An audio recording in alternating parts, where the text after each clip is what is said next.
শয়তানি ডাইনি কালনাগিনী রাক্ষসী মহিলা। ও মা, ও বোন, কেমনে পারলা মা স্বামী রাইখা বাচ্চা রাইখা আর একটা পরপুরুষের হাত ধরতে? কেমনে পারো? এই কথা কয় না কেন? এই ঘটনা কিন্তু এই দেশে ঘটেনি, ভারতে ঘটতেছে। কে চাচা, এক মহিলা আমাদের এলাকার গো 4 বাচ্চার মা ভেগে গেছে। কয় বাচ্চা? 4টে বাচ্চা রেখে ভেগে গেছে। ওই মহিলার জীবনে আর আছে কি? কথা কয় না কে? এই শুনো মা বোনদেরকে বলো, মা আল্লাহর রাস্তে এই পরকীয়ার অভিশাপ থেকে আপনারাও বাঁচেন, আমাদেরকেও বাঁচান।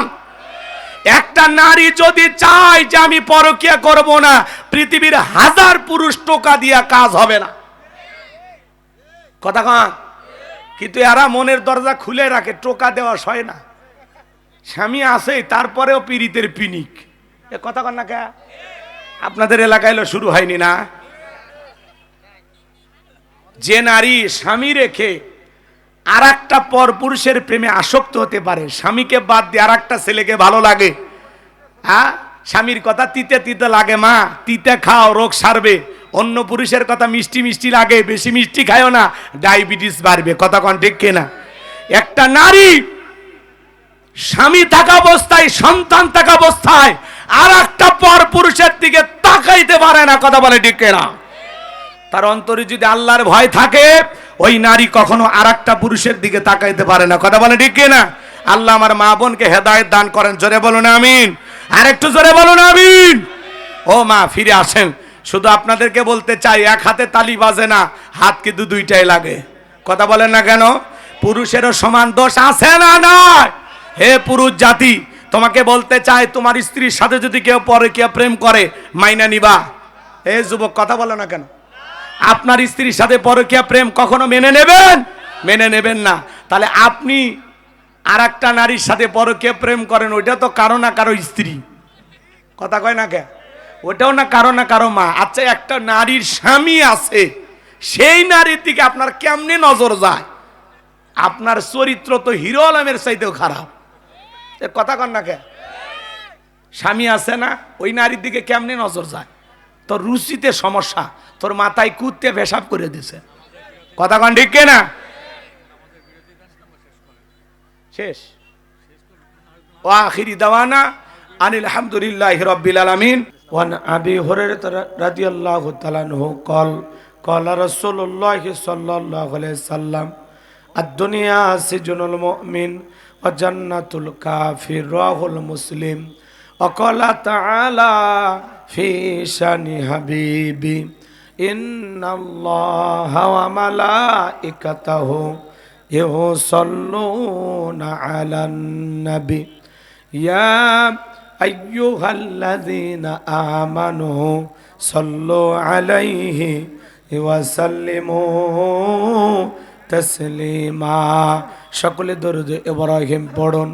আল্লাহুম্মা সাল্লি আলা মুহাম্মাদ ওয়া আলা আলি মুহাম্মাদ কামা সাল্লাইতা আলা ইব্রাহিম ওয়া আলা আলি ইব্রাহিম ইন্নাকা হামিদুম মাজিদ। আল্লাহুম্মা বারিক আলা মুহাম্মাদ ওয়া আলা আলি মুহাম্মাদ কামা বারাকতা আলা ইব্রাহিম ওয়া আলা আলি ইব্রাহিম ইন্নাকা হামিদুম মাজিদ। মুসলিম মোরা ঘুমিয়ে পড়েছি, বিবেকে জ্বলছে তালা, রক্ত মদরে হয়েছে শিথিল, পাপে অন্তর কালা।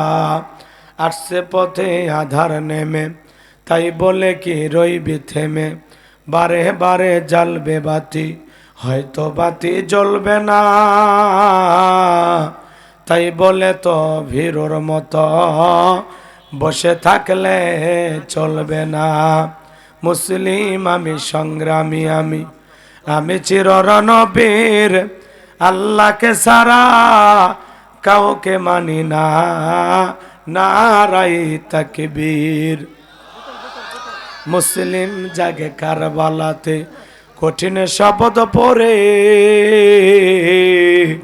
সেই মুসলিম চির উত্তম, তাই তো একত্রে শপথ নিলাম, আল্লাহ রাজ গর্ব এবার চির শান্তি সুখের নীর। আল্লাহকে সারা কাউকে করি না ভয়, নারায়ে তাকবীর।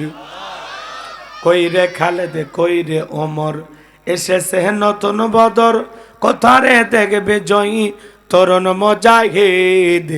আবারও কে গাইতে হবে ঘুম ভাঙানো গীত, আবারও কে গাইতে হবে ঘুম ভাঙানো গীত। লা ইলাহা ইল্লাল্লাহ জোরে লা ইল্লাল্লাহ জোরে লা।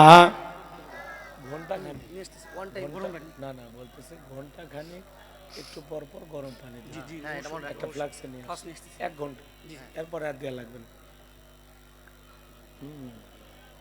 আরো গরম লাগবে, আরো গরম, একবারে বেশি গরম। লা ইলাহা জোরে লা ইলাহা ইল্লাল্লাহ জোরে লা ইলাহা। ফুলের বুকে থাকলে মধু ভ্রমর যেমন আসে, কোরআনের জ্ঞান থাকলে বুকে সবাই ভালোবাসে। লা ইলাহা ইল্লাল্লাহ জোরে লা ইলাহা ইল্লাল্লাহু মুহাম্মাদুর রাসূলুল্লাহ। জবান ছেড়ে এক বাক্যে পড়ছি সাল্লাল্লাহু আলাইহি ওয়াসাল্লাম। বাংলাদেশের ঐতিহ্যবাহী জয়পুরহাট জেলার পাঁচবিবি থানার অন্তর্গত চকশিমুলিয়া জামে মসজিদের উদ্যোগে আজকের দিনের বেলায় বিরাট তাফসিরুল কোরআন ওয়াজ মাহফিলের সম্মানিত সুযোগ্য অনারেবল প্রেসিডেন্ট বিশিষ্ট শিক্ষাবিদ জনাব আলহাজ মোহাম্মদ মোজাম্মেল হক, আল্লাহ পাক তার গোলামকে হায়াতে তৈয়বা সিয়াতে কুলিয়া দান করুন, চিল্লা বলুন আমিন। আজকের প্রোগ্রামের সভাপতি প্রধান শিক্ষক রতনপুর উচ্চ বিদ্যালয় জনাব মোহাম্মদ ফজলে ইলাহি তপন, আল্লাহ পাক তার গোলামকে হায়াতে তৈয়বা সিয়াতে কুলিয়া দান করুন, চিল্লা বলুন আমিন। আজকের প্রোগ্রামের সম্মানিত প্রধান অতিথি বিশিষ্ট রাজনীতিবিদ জনাব মোহাম্মদ মাসুদ রানা প্রধান, আল্লাহ পাক তার গোলামকে হায়াতে তৈয়বা সিয়াতে কুলিয়া দান করুন, চিল্লা বলুন আমিন। আজকের প্রোগ্রামের বিশেষ অতিথিবৃন্দ, আমন্ত্রিত অতিথিবৃন্দ, আমন্ত্রিত ওলামা ইকরাম, কথা বলে ধন্য করেছেন হযরত মাওলানা মোহাম্মদ আব্দুল হক হাবিব, কথা বলেছেন গাইবান্ধা জেলার কৃতি সন্তান, আমার অত্যন্ত কাছের প্রিয় ভাই হযরত মাওলানা কারি ইমদাদুল হক গাইবান্ধা। আল্লাহ পাক প্রিয় ভাইয়ের কণ্ঠ দিনের জন্য, ইসলামের জন্য, কোরআনের খেদমতের জন্য কবুল করুন, চিল্লা বলুন আমিন। বয়স কম, আলোচনা আছে দম, তাই না?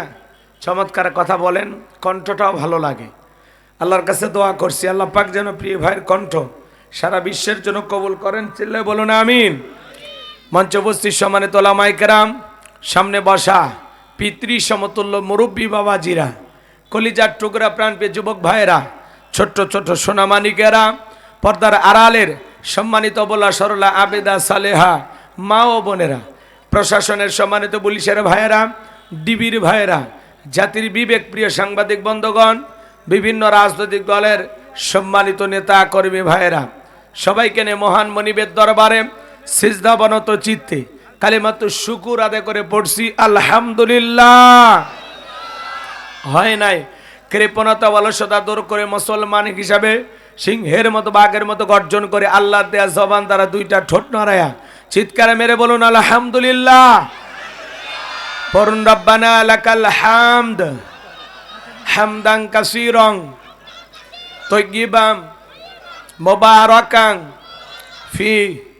লক্ষ কোটি দরুদ সালাম মানবতার শ্রেষ্ঠ বন্ধু বিশ্ব নবী বিশ্ব নেতা জেনবে আইয়মে জাহিলিয়াতের যুগে আগমন করে অসভ্য মানুষদেরকে সভ্য বানিয়েছেন, অভদ্র মানুষদেরকে ভদ্র বানিয়েছেন। কোরআন নামের সংবিধান দিয়া, কোরআনের রাজ কায়েম করে সোনালী যুগ উপহার দিয়া মদিনার পাক ভূমিতে শায়িত আছেন।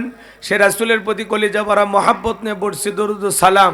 সকলেই পড়ুন সাল্লাল্লাহু আলাইহি ওয়াসাল্লাম। সম্মানিত ভাইরা, আজকের এই প্রোগ্রামে আসতে পেরে বসতে পেরে আপনারা খুশি না বেজার?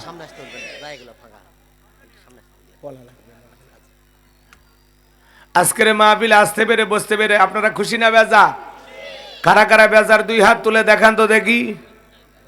মাশাআল্লাহ। জয়পুরহাট এলাকার মানুষ অনেক চালাক। শ্রোতারা যদি চালাক হয় ওয়াজ করে শান্তি পাওয়া যায়। কোয়া কইতে কলিকাতা বুঝে নাই।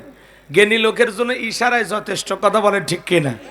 বেশি খোলাসা করলে মন খারাপ করে, তো এই জন্য হালকা একটু এদিক সেদিক বললেই যেন আপনারা বুঝতে পারেন। কি বুঝবেন তো ইনশাল্লাহ? কারণ আমি বুঝতে পেরেছি আপনাদের ভিতরে জ্ঞান আছে। তো সম্মানিত ভাইরা আমার, আজকের মাহফিলে আসতে পেরে বসতে পেরে কারা কারা খুশি, মুখে নিয়ে হাসি, আওয়াজ দে বেশি। আল্লাহ নামের এমন একটি স্লোগান দেবেন, এলাকায় যদি কোনো ইসলাম বিরোধী উই পোকা, সার পোকা, তেলা পোকা থাকে, ওদের কলিজায় যেন কম্পন সৃষ্টি হয় এমন আওয়াজ তুলতে রাজি আছেন যারা? বীর মুসলমানের মতো দুটি হাত টান টান করে তুলে দেখান তো তারা। লিল্লাহে তাকবীর, লিল্লাহে তাকবীর। আল কোরআনের আলো, আল হাদিসের আলো, দুনিয়ার মুসলিম, সারা বিশ্বের মুসলিম। আমার নেতা তোমার নেতা, আমার নেতা তোমার নেতা। লিল্লাহে তাকবীর। আল কোরআনের আলো, আল হাদিসের আলো, দুর্নীতির আলো। হাত নামান। অনেকে ঝোঁকে তালে বলেই ফেলেছেন দুর্নীতির আলো ঘরে ঘরে জ্বালো। বাংলাদেশে দুর্নীতি দমন কমিশন আছে না নাই? এরপরে দুর্নীতি কমেছে নাকি ডিজিটাল কাতায় বেরিয়ে চলেছে। দিন যত করা ছিল দুর্নীতির পাল্লা তত ভারী হচ্ছিল। কথা বলেন ঠিক না? আমরা চাই আমাদের প্রিয় মাতৃ বাংলাদেশ দুর্নীতি মুক্ত আল্লাহ কবুল করুন, চিল্লা বলুন আমিন। আমরা চাই আমাদের বাংলাদেশ মাদক মুক্ত আল্লাহ কবুল করুন, চিল্লা বলুন আমিন। আমরা চাই আমাদের বাংলাদেশ যৌতুক মুক্ত আল্লাহ কবুল করুন, চিল্লা বলুন আমিন। সম্মানিত ভাইরা আমার, শুরুতে একটা ছোট্ট অনুরোধ করতে চাই, যার সামনে যতটুকু ফাঁকা দেখা যায় একটু মেহেরবানি করে পূরণ করে বসেন। পেছনে ভাইয়েরা দাঁড়ায় আছে, ওনাদের জন্য একটু বসার ব্যবস্থা করে দেন। আরও লোকজন আসতেছে, আসতেছে, রাস্তায় আছে, কথা হয়েছে, আসতেছে। আপনারা একটু আগায় আসেন, যার সামনে যতটুকু ফাঁকা আছে ভাই একটু বিনয়ের সহিত পূরণ করে বসেন। একটু মেহেরবানি করে আমার দিকে দুই এক হাত আগায় আসেন, আগায় আসেন। যার সামনে যতটুকু আছে বাজান আসেন, একটু একটু চেপে বসেন। কথা না বলে সাউন্ড হবে না ভাই, শুধু নিজ দায়িত্বে কাজটা চালিয়ে যাবেন। জি, আমরা শব্দ করব না, আমরা আওয়াজ দিব না, আমরা আওয়াজ ছাড়াই ঘটনা ঘটায় দিব ইনশাল্লাহ। কথা বলেন? বেশি বক বক করলে ঝামেলা আছে না নাই? চুপচাপ কাজ করবেন। আপনার 1 মিনিটের একটা সিদ্ধান্ত সমাজকে পরিবর্তন করে দিতে পারে। কথা বলে ঠিক কিনা? আসেন সামনের দিকে আগে আসেন। ওই যে ভাই ফাঁকা দেখা যায়, ওই যে ফাঁকা, একটু পূরণ করেন না ভাই। মাঝখানে শয়তান ঢুকে বসে থাকবে, তো ওরে জায়গা দেওয়া যাবে না। কথা বলেন, ওরে জায়গা দেওয়া যাবে? এত কষ্ট করে মাহফিল সাজায় যদি শয়তানকেই জায়গা দেই তো মাহফিল করে লাভটা গইল। অতএব যার সামনে যতটুকু ফাঁকা আছে পূরণ করে চাপ দেন, শয়তান যাতে ভাগতে বাধ্য হয়। কথা বলেন ডেকে না? মনে রাখবেন সুবহানাল্লাহ, আলহামদুলিল্লাহ, আল্লাহু আকবার। এদিক খেয়াল করেন। সুবহানাল্লাহ, আলহামদুলিল্লাহ বলবেন, আপনার কাছেই শয়তান বসে থাকবে। যখনই বলবেন আল্লাহু আকবার, ও তখন লুঙ্গি পরার টাইম পাবে না, ও পালানের রাস্তা খুঁজবে। কথা বলে ঠিক কিনা? কারণ আল্লাহু আকবারের স্লোগান, আওয়াজ শয়তান সহ্য করতে পারে। একটা জোরে সোরে আওয়াজ দেয়, আশেপাশে শয়তান থাকলে ভারতের বর্ডার পার হইয়া ওই দেশে দাদার কোলে যেন যায়, এরকম একটা আওয়াজ দিতে পারবেন না? লিল্লাহে তাকবীর, লিল্লাহে তাকবীর। এখন আর এই চাপাচাপির গল্প আমি করতে পারবো না, এটুকুই শেষ। স্বেচ্ছাসেবক যারা আছেন দায়িত্ব পালন করে লোকজনের বসার ব্যবস্থা করে দেবেন। এই যে যেখানে ফাঁকা দেখা যায়, চালাক শ্রোতা থাকলে ওই ফাঁকা দেখা পূরণ করে বসবেন। কথা ক্লিয়ার? কারণ এত পেছানো যাবে না, আমার আলোচনায় যাওয়া লাগবে। কষ্ট হচ্ছে নাকি আপনাদের? কষ্ট করেন? কষ্ট হচ্ছে? আজ থেকে 1 বছর আগে আমরা যখন কোরআনের মাহফিলে কথা বলার জন্য যাইতাম, আমাদেরকে বলতে, হুজুর সাবধানে কথা বলবেন, ভুলে যাবেন না এলাকা কার। ওদের কথার সাইজ শুনে মনে হতো এলাকা ওদের বাবার। কথা বলেন ঠিক না? আবার অনেকে বলতে, হুজুর ওয়াজ যা করবেন করবেন, খবরদার নেত্রীর বিরুদ্ধে যেন কোনো কথা না হয়। এখনকার ওই বুদ্ধিজীবীরা আছে ভাই, টর্চ লাইট মেরে সিয়ারা খুঁজে পাওয়া যাচ্ছে না। কথা বলেন ঠিক না? এই জন্য মনে রাখবেন, জুলুম কখনো চিরস্থায়ী হতে পারে না। জালেমদের শেষ পরিণতি হলো পরাজয়, আর মাজলুমদের শেষ পরিণতি হলো বিজয়। শেষ বিজয়ের হাসি মুসলমানেরা হাসবে। কথা বলেন ঠিক না? মনে রাখবেন, আপনার জন্য কেউ জায়গা ছেড়ে দেবে না, নিজের জায়গা নিজেকে তৈরি করে নেওয়া লাগবে। কথা বলেন ঠিক কিনা? এই পৃথিবীর জমিনে অসংখ্য নবী রাসূল দাওয়াতি কাজ করেছেন, তাদের দাওয়াতি কাজেও কাফের বেঈমানরা বাধার পাঁচিল তৈরি করে দিয়েছিলেন। এরপরে আল্লাহর পয়গম্বরেরা শত বাধার পাঁচিলকে ভেঙে আল্লাহর জমিনে আল্লাহর পথে মানুষকে দাওয়াত দিয়েছেন। কথা বলেন ঠিক কিনা? আপনার আমার প্রিয় নবী কালেমার দাওয়াতের দিকে করোনার প্রচার থেকে মার খেয়েছেন, রক্ত জুড়িয়েছেন, দান দান মোবারক শহীদ হয়ে গেছেন। সাহাবা ইকরাম দিনকে প্রতিষ্ঠিত করতে গিয়ে মার খেয়েছেন, রক্ত জুড়িয়েছেন, জীবন দিয়েছেন। ও বাংলার মুসলমান, এই দেশের মানুষ যদি 1952 সালে ভাষার জন্য জীবন দিতে পারেন, 1971 সালে আপনার আমার পূর্বপুরুষেরা এদেশের মাটির জন্য, এদেশের স্বাধীনতার জন্য যদি জীবন দিতে পারেন, রক্ত দিতে পারেন, 2024 সালে স্বৈরাচার জালেমকে বিদায় করে দেওয়ার জন্য এদেশের 2000-এরও বেশি মানুষ যদি রক্ত দিতে পারেন, জীবন দিতে পারেন, প্রয়োজন যদি হয় আল্লাহর এই জমিনে আল্লাহর দ্বীনকে প্রতিষ্ঠিত করার জন্য নবীদের মতো, সাহাবা ইকরামদের মতো বুকের তাজা রক্ত দিতে হয় কোরআনের জন্য, দ্বীনের জন্য, ইসলামের জন্য। যদি কখনো ডাক আসে, প্রয়োজনে বিবির কাছ থেকে বিদায় নে, সন্তানদের কাছ থেকে বিদায় নে, মাথায় কাফনের কাপড় বেঁধে আল্লাহর এই জমিনে আল্লাহর দ্বীনকে প্রতিষ্ঠিত করার জন্য কারা কারা বুকের তাজা রক্ত দিতে রাজি? 2 হাত তুলে আল্লাহকে দেখান, 2 হাত তুলে আল্লাহকে দেখান।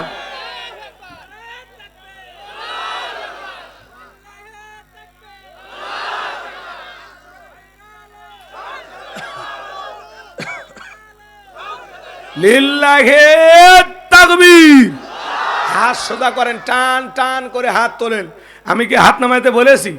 ওই যে মাঝে মাঝে হাত দেখা দেখা যায়। 2 হাত সোজা করার শক্তি নেই। আপনি পুরুষ মানুষ, 2 টিম ভিটামিন ক্যালসিয়াম মাঝে মাঝে কিনে খাবেন, একেবারে দুর্বল হলে চলতে পারবেন না। সোজা করেন, সোজা করেন। আমার আল্লাহ রাব্বুল আলামিন বলেন, ইন্নাল্লাহা আশতারা মিনাল মুমিনিনা আনফুসাহুম ওয়া আমওয়ালাহুম বিআন্না লাহুমুল জান্নাহ। সূরা তাওবার 111 নম্বর আয়াতে আল্লাহ রাব্বুল আলামিন জানিয়ে দিলেন, নিশ্চয়ই মুমিন বান্দাদের জান মাল আমি আল্লাহ ক্রয় করে নিয়েছি, বিনিময়ে দেব জান্নাত। বলুন সুবহানাল্লাহ। তাহলে বলেন তো বাজান, আপনার আমার জীবনের মালিক কে? এই জয়পুর হাটের যুবকেরা ভালো করে বলো তো, এই জীবনের মালিক কে? প্রেম করবার প্রেমিকাকে পার্কে নিয়ে যা ডায়লগ দিবা, এ জীবন তোমার। তুলব ভাই নাকি সুমন ভাই? হ্যাঁ, লাগবে না তো, হয়ে গেছে আলহামদুলিল্লাহ। আর কেউ আছেন? সভাপতি বাজান কিছু বলবেন না দিবেন? আলহামদুলিল্লাহ পরে। হ্যাঁ, নিয়ত থাকলে বলেন, এটা তাকবীর দেই আর কি। বলা রাখবি না, গোপনে।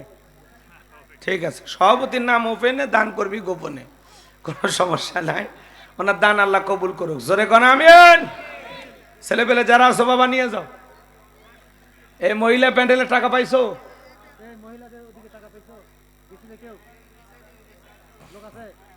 লোক চলে গেছে না আপনাদের? জি জি, ওয়াজে চলে যাবো, যা হয়েছে আলহামদুলিল্লাহ। না, ছেলে পেলে খুবই ভালো, অল্পতে সন্তুষ্ট আলহামদুলিল্লাহ। কম অনেক কমিটি হলে খুবই, হুজুর সিমেন্ট সিমেন্ট বালু ইট রড চাইতে চাইতে আধা ঘন্টা। আর এরা খুবই ভালো, করছে হুজুর এখন ওয়াজে যান। আলহামদুলিল্লাহ। তাই না, দিনের বেলা এমনি সময় কম, কালেকশন করে আধা ঘন্টা শেষ করলে হবে।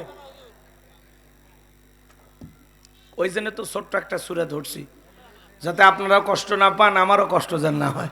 ঠিক আছে, মিলেমিশে আলোচনা শুরু করি। এবার একটু তাকবীর দেন, লিল্লাহি তাকবীর। কোনো ভূমিকা নাই, কোনো কথা নাই। যুবক যারা আছো ভাই, ফাঁকা দেখে একটু বসো। এই শোনা, বসো না, কানের ভিতরে এটা কি লেগে রাখছো? হ্যাঁ, কি দেখেন?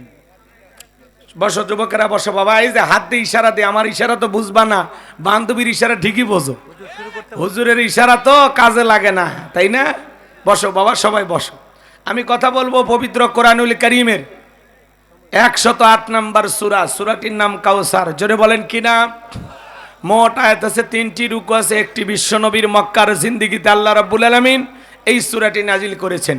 অনেকেই ভাবতেছেন হুজুর এই ছোট্ট একটা সূরার ওয়াজ করবেন, যদি জানতাম আপনার মাহফিলে আসতাম না। আচ্ছা বলেন তো বাজান, পরিচিত পথে পথ চলা সহজ না কঠিন? ভাই একটু আওয়াজ দেওয়া লাগবে, আমি করব ওয়াজ, আপনারা দেবেন আওয়াজ, জবাব দিবেন ঠিক ঠিক, আলোচনা হবে কমপ্লিট। শ্রোতাদের স্পিরিটে বারে বক্তার হিট, আলোচনা হবে জায়গা মতো ফিট। আগে বলতাম কিছু আজ প্যান্ডেলে, কিছু আজ অ্যাঙ্গেলে, এখন আর অ্যাঙ্গেলে না, যা বলবো সব ডাইরেক্ট। অ্যাঙ্গেলে বলার দিন শেষ, ডাইরেক্ট বলার বাংলাদেশ। কথা বলেন ঠিক কিনা? এজন্য আওয়াজ দিয়ে বুঝাবেন যে না আপনারা জেগে আছেন। কি পারবেন তো ইনশাআল্লাহ? লিল্লাহি তাকবীর। তাহলে বলেন, পরিচিত পথে পথ চলা সহজ না কঠিন? পরিচিত মানুষের সাথে কথা বলে ভালো লাগে না খারাপ লাগে? পরিচিত পথে পথ চলা যেমন সহজ, পরিচিত মানুষের সাথে কথা বলে যেমন ভালো লাগে, বক্তা যদি পরিচিত আয়াত বা সূরাত থেকে আলোচনা করে সেইটা শুনলে আরো বেশি ভালো লাগবে, কারণ সেই সূরাটি বা আয়াতটি আপনারও জানা আছে। কথা কয় না? হয়তো বা সূরা কাউসারের তাফসীর আপনারা যেভাবে জানেন, আমি হয়তো বা সেভাবে জানি না। আজকে আমি যেভাবে বলবো আপনারা হয়তো এভাবে শোনেন নাই। কথাই আছে, এক একটা ফুলের এক একটা সুঘ্রাণ। কথা বলেন ঠিক কিনা? শুরু করি, মজা লাগবে ইনশাল্লাহ। এইবার চলুন আমার সঙ্গে তেলাওয়াত করুন। আউযু বিল্লাহি মিনাশ শাইতানির রাজিম। বিসমিল্লাহির রাহমানির রহিম। বিতাড়িত মোরদাদ শয়তানের কাছ থেকে আল্লাহ পাকের কাছে আশ্রয় প্রার্থনা চাচ্ছি। পরম করুণাময় দয়ালু আল্লাহ তাআলার নামে শুরু করছি। ইন্না আ'তাইনাকাল কাউসার ফাসাল্লি লিরাব্বিকা ওয়ানহার ইন্না শানিয়াকা হুয়াল আবতার। আল্লাহু আকবার। যে কোনো আয়াত বা সূরার তাফসীর করতে হলে কোন প্রেক্ষাপটে কোন সময় আল্লাহ তাআলা সেই আয়াতটি বা সূরাটি নাজিল করেছেন, সেই নাজিলের প্রেক্ষাপট জানার দরকার আছে না নাই? আরবিতে বলা হয় শানে নজুল। যদি শানে নজুল আলোচনা করা হয় তাহলে তাফসীর বুঝতে সহজ হয়। তাহলে নবীজির উপরে কোন সময় কোন প্রেক্ষাপটে আল্লাহ তাআলা এই সূরাটি নাজিল করেছেন আমাদের একটু জানার দরকার আছে না নাই? আমি কি বলবো? রাগ করবেন না তো ইনশাআল্লাহ? একটু তাকবীর দেন, লিল্লাহি তাকবীর। আমার ভাইয়েরা,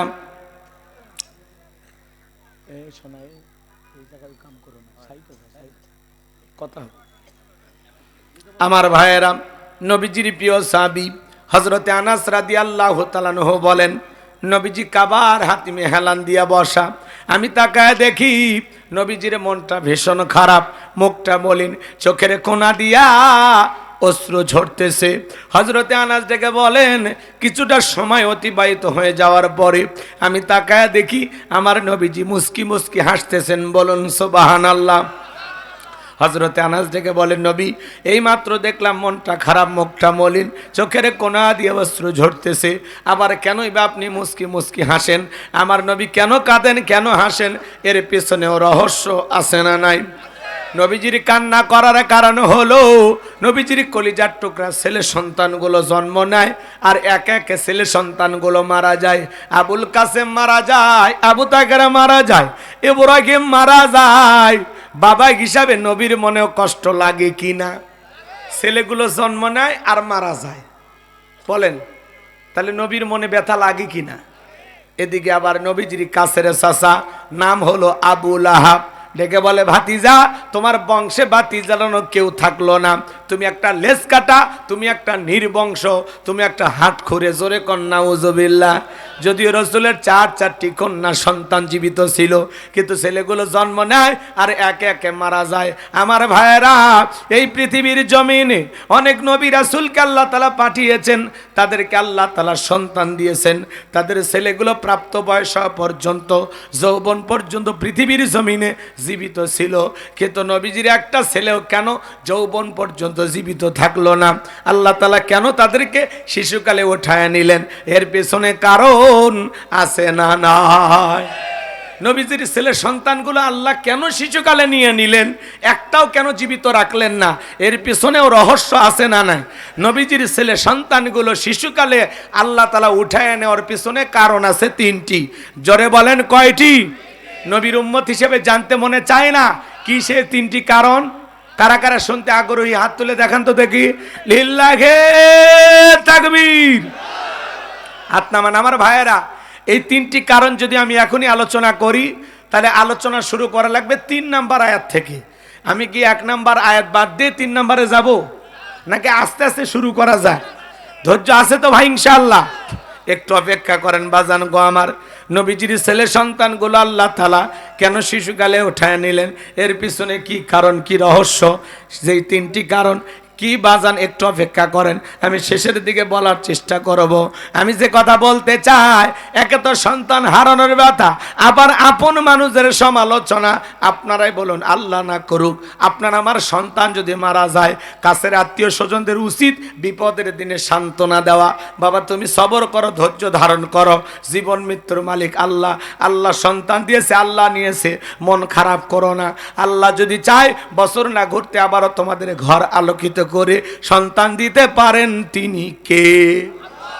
কাছের মানুষদের উচিত বিপদের দিনে সান্ত্বনা দেওয়া। কিন্তু নবীর চাচা সান্ত্বনা দেওয়া দূরের কথা, ও দিচ্ছে কাটা খায় লবণের ছিটা। কই ভাতিজা তুমি একটা লেজ কাটা, তুমি একটা নির্বংশ। জোরে কর নাউজুবিল্লাহ। আবু জেলের চাইতে আবু লাহাব বেশি খারাপ। আল্লাহ আবু জেলের নামে কোনো সূরা দেয়নি, কিন্তু আবু লাহাবের নামে দিয়েছে। কথা কোন ঠিক কিনা? শুধু আবু লাহাব খারাপ না, আর বউ খারাপ, স্বামী স্ত্রী দুটোই খারাপ। এটা সূরা লাহাবের তাফসীর করলে আপনারা বুঝতে পারতেন। কষ্ট হচ্ছে? বিরক্ত হচ্ছেন নাকি আপনারা? তাহলে ভাইয়েরা আমার, একে তো সন্তান হারানোর ব্যথা, আপন মানুষদের সমালোচনা, অন্যদিকে সাহাবায়ে কেরাম যারা ইসলাম ধর্ম গ্রহণ করে, কাফের বেঈমান তাদের উপর নির্যাতন জুলুমের স্টিম রোলার চালায়। হযরতে বেলাল তখনও কালেমা পড়ে মুসলমান হন নাই। নবীজি রাতের বেলা দারুল আরকামে বসা। হযরতে বেলাল নবীজির দরবারে উপস্থিত হয়ে গেলেন। নবীজির চেহারার দিকে তাকাইয়া ডেকে বলে, নবী গো, আপনার চাইতে সুন্দর মানুষ আমি জীবনে কোনোদিন দেখি নাই। একটু জোরে কন্যা সুবহানাল্লাহ। আপনারা আমার নবী কতটা সুন্দর ছিলেন জানেন? হযরতে জাবের রাদিয়াল্লাহু তাআলা বলেন, পূর্ণিমার রাত আমি রাসূলের বাড়িতে গিয়েছিলাম। সেদিন দেখেছিলাম চাঁদ উদয় হয়েছে দুইটা, একটা চাঁদ আসমানে আর একটা চাঁদ জমিনে। হযরতে জাবের বলেন, আমি একবার আকাশের পূর্ণিমার চাঁদের দিকে তাকাই, আর একবার নবীজির চেহারার দিকে তাকাই। ওই আকাশের পূর্ণিমার চাঁদের চাইতেও আমার নবীকে আমার কাছে বেশি সুন্দর মনে হয়। আপনার আমার নবী কতটা সুন্দর ছিলেন জানেন? আজকে নবীর সম্মান মর্যাদা আমরা বুঝি না। এক জায়গায় ওয়াজ করলাম, ভাই বলেন তো আমাদের নবীর নাম কি? বলে হুজুর আব্দুল কাদের জিলানী। পীর সাহেবের নাম মুখস্থ আছে, কিন্তু কপাল পোড়া, নবীর নামটাও বলতে পারে না। এমনও মুসলমান সমাজে আছে না নাই? আপনাদের এলাকায় নাই? কথা বোঝেন নাই? ধাম করে যদি ধরা কয়, এই বলো তো আমাদের নবীর নাম কি? ও কবে নবীর নাম আছে না? এমন কপাল পোড়া, কপাল পোড়া। আমাদের নবীর নাম মুহাম্মদ রাসূলুল্লাহ সাল্লাল্লাহু আলাইহি ওয়াসাল্লাম। আমার ভাইয়েরা, গভীর মনোযোগ দিয়ে কথাগুলো শুনে যান বাজান। যে কথা বলতে চাচ্ছিলাম, আম্মা জান আয়েশা ডেকে বলেন, যারা ইউসুফ নবীর চেহারার দিকে তাকাইয়া মিশরের নারীরা ফল কাটতে গিয়ে আঙ্গুল কেটে ফেলে দিয়েছিল, ওরা যদি একবার আমার নবীর চেহারার দিকে তাকাইতো, শুধুমাত্র আঙ্গুল নয়, আঙ্গুল কাটতে কাটতে, হাত কাটতে কাটতে কখন যে নিজের কলিজা কেটে দুফা করে দিত, মুহূর্তের জন্য টের পাইতো না। আপনার আমার নবী এতটাই সুন্দর। একটু চিল্লায় কন্যা সুবহানাল্লাহ। আম্মা জান আয়েশারও বলেন, ও দুনিয়ার মানুষ, তোমাদের একটা সূর্য আছে, আমি আয়েশার একটা সূর্য আছে। তোমাদের সূর্য উদয় হয় দিনের বেলায়, আর আমি আয়েশার সূর্য উদয় হয় রাতের বেলায়। আম্মা জান আয়েশা একদিন সেলাইয়ের কাজ করতেছিলেন, হঠাৎ করে হাত থেকে সুইটা পড়ে গেল, বাতিতে কোনো তেল ছিল না, বাতি জ্বালাইতে পারলেন না, অপেক্ষায় বসে থাকলেন। নবী যখন এশার সালাত আদায় করার পরে ঘরের ভিতরে প্রবেশ করে সর্বপ্রথম নবীজি আম্মা জান আয়েশাকে সালাম দিলেন। নবী ঘরে ঢুকে স্ত্রীকে কি দিলেন? আপনি আমি যখন বাড়িতে প্রবেশ করব, নবীর এই সুন্নত আপনার আমার ঘরেও চালু থাকার দরকার আছে না? না, নবী ঘরে ঢুকে বউক সালাম দেয়, আপনি কি করেন? হ্যাঁ, বাড়ির যা বউক সালাম দিবেন, আসসালামু আলাইকুম রহিমা, কেমন আছো সোনা? ঘরের দরজাটা খোলো না, আমি তোমার লিটনের বাপ, তোমার পাগল দিওয়ানা। বউ খুশি হয়ে দরজা খুলবে, কথা বলেন ঠিক কি না? কিন্তু আপনার আমার ব্যবহার তো মিষ্টি না। ঘরের দরজা যা চিৎকারে মারে ডাক দেয়, এ রুবেলের মা, দরজা খোল, বেশি দেরি হলে দরজা ভাঙে ফেলে দিয়া, আজ তোর পিঠের ওপর কি যে হবি রে। ভিতর থেকে বউ বলে, এটা স্বামী না, সেখানে আজরাইল আছে না? না, যত রাগ বাড়ির দরজায় যায় ঝাড়ে। হ্যাঁ, একটু দরজা খুলতে দেরি হলে, এ কি করিস, কতক্ষণ ধরে দাঁড়ায় আছি দরজা, কি করিস, আছে না? নাই, সামারের মতো ব্যবহার করে। আমার এক মুসল্লি বলতেছে, হুজুর আমার ছেলে ডাক্তার। ছেলে কি? কথা কয় না। এতই প্রশংসা শুনি রুগীদের মুখে, আমার ছেলে এত ভালো ব্যবহার করে রুগীদের সাথে। বসেন বাজান, কি সমস্যা আপনার, কি হয়েছে? কি সুন্দর অমায়িক ব্যবহার। সেই ছেলেটা যখন আমার বাড়িতে আসে, আমার বৌমার সাথে কুকুরের মতো ব্যবহার করে। কথা কয় না? চেম্বারে রুগীর সাথে ভালো ব্যবহার করে, আর বাড়িতে এসে বইয়ের সাথে কুকুরের মতো ঘেউ ঘেউ করে। এরকম লোক আছে না? না, এই যে আমি ওয়াজ করতেছি, তাই না? এমন যে বাড়িতে বইয়ের সাথে খারাপ ব্যবহার করতে পারি না, কথা কয় না কে? ঘর হলো আসল জায়গা। ঘরে শান্তি, দুনিয়ার সব জায়গায় শান্তি। ঘরে জ্বালা তো সব জায়গায় জ্বালা, জ্বালা জ্বালা। কথা কি বুঝতে পারতেছেন আমার ভাইয়েরা? এজন্য সালাম আছে যেখানে শান্তি আছে, সালাম আছে যেখানে সমাধান আছে। স্বামী স্ত্রীর মধ্যে সালাম আদান প্রদান হলে একে অপরের প্রতি ভক্তি, শ্রদ্ধা, বিশ্বাস, ভালোবাসা বেড়ে যাবে। স্বামী স্ত্রীর মধ্যে সালাম আদান প্রদান হলে আল্লাহর রহমত নাজিল হবে। শোনেন, শুধু সালাম দিয়ে ক্ষান্ত হবেন না। লোকজন যদি না থাকে, বইয়ের হাতটা ধরে মুসাফা করবেন। এ যুবক কার হাত? এরা কথা কয় না, এতিম, দুনিয়াত বউ নাই কারোয়, তা কথা বলেন না কেন? কার হাত ধরবেন? বইয়ের হাত, পাশের বাড়ির ভাবির হাত না, ধরলে ঝাঁটা দিয়ে পিটাবে। কথা কন ঠিক কিনা? বইয়ের হাত ধরে মুসাফা করবেন। একেবারে যদি ময়দান ফাঁকা থাকে, কোলাকুলিও সেরে নেবেন। এটা কি বলা লাগবে? বলে লাভ কি? বলে লাভ কি?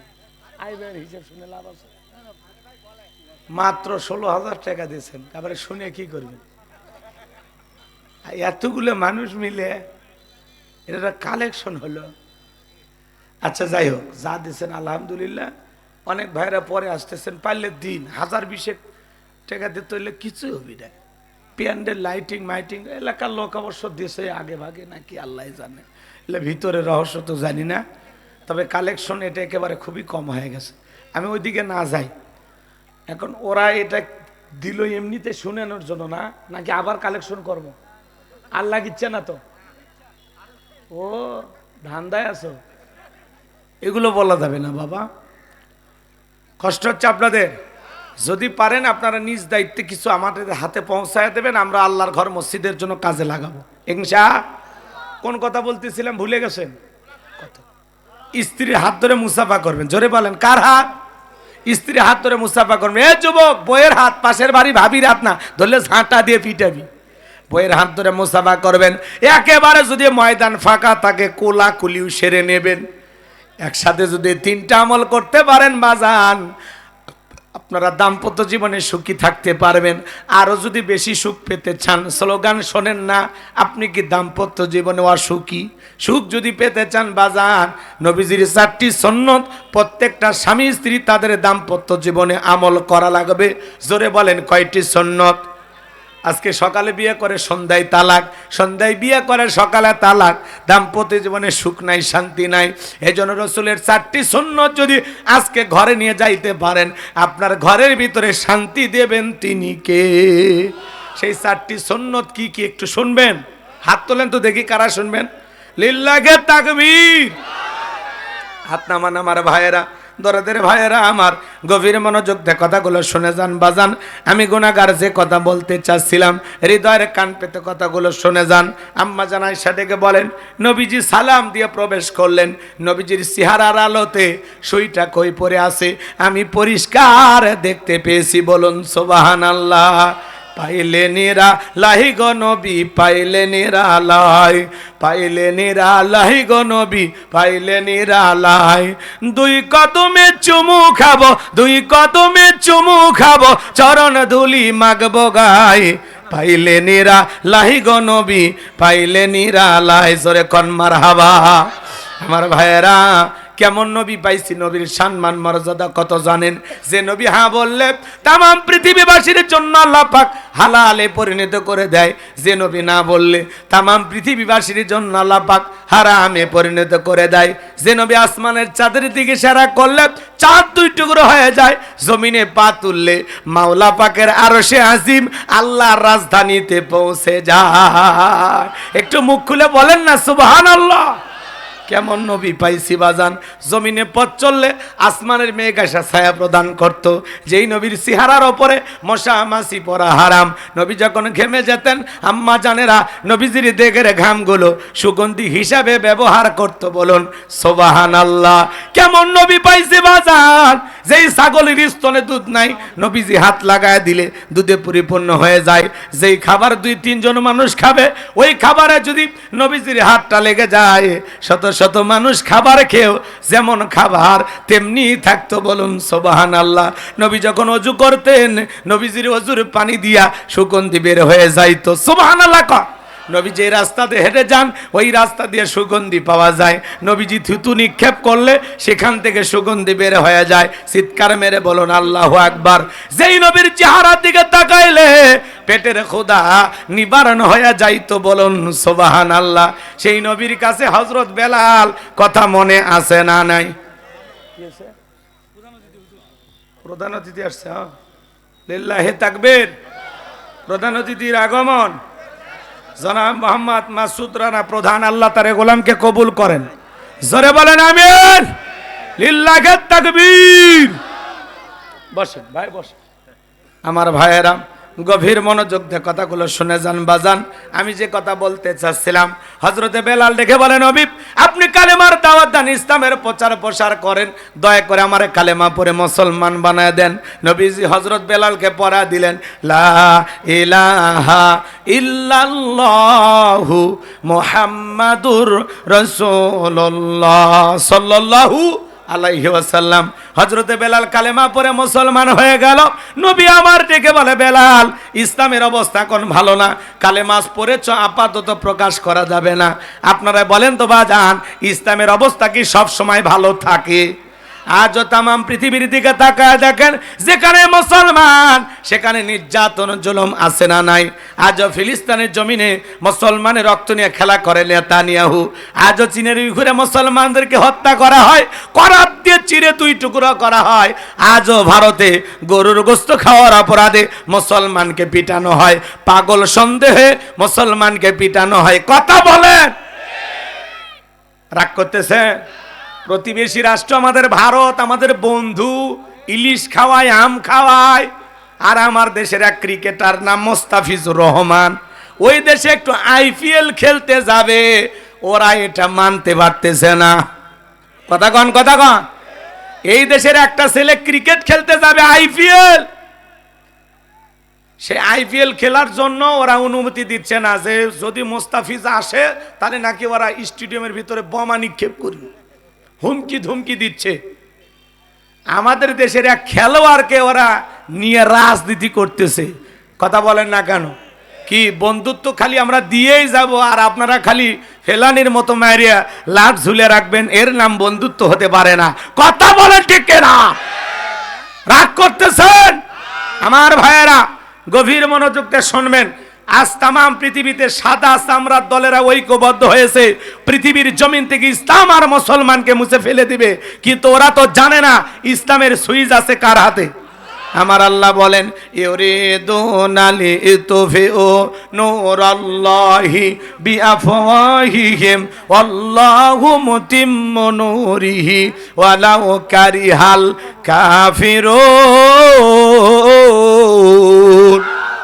সূরা সফ আয়াত নাম্বার 8। আমার আল্লাহ রাব্বুল আলামিন জানিয়ে দিলেন কাফেরা চায় মুখের ফুৎকারে দিনের আলোকে, ইসলামের আলোকে, কোরআনের আলোকে নেভায়া দিতে।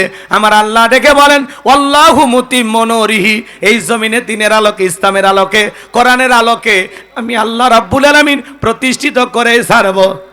যদিও কাফের বেঈমানদের অন্তরে যত ধরনের জ্বালা যন্ত্রণা হোক না কেন, বলুন আল্লাহু আকবার।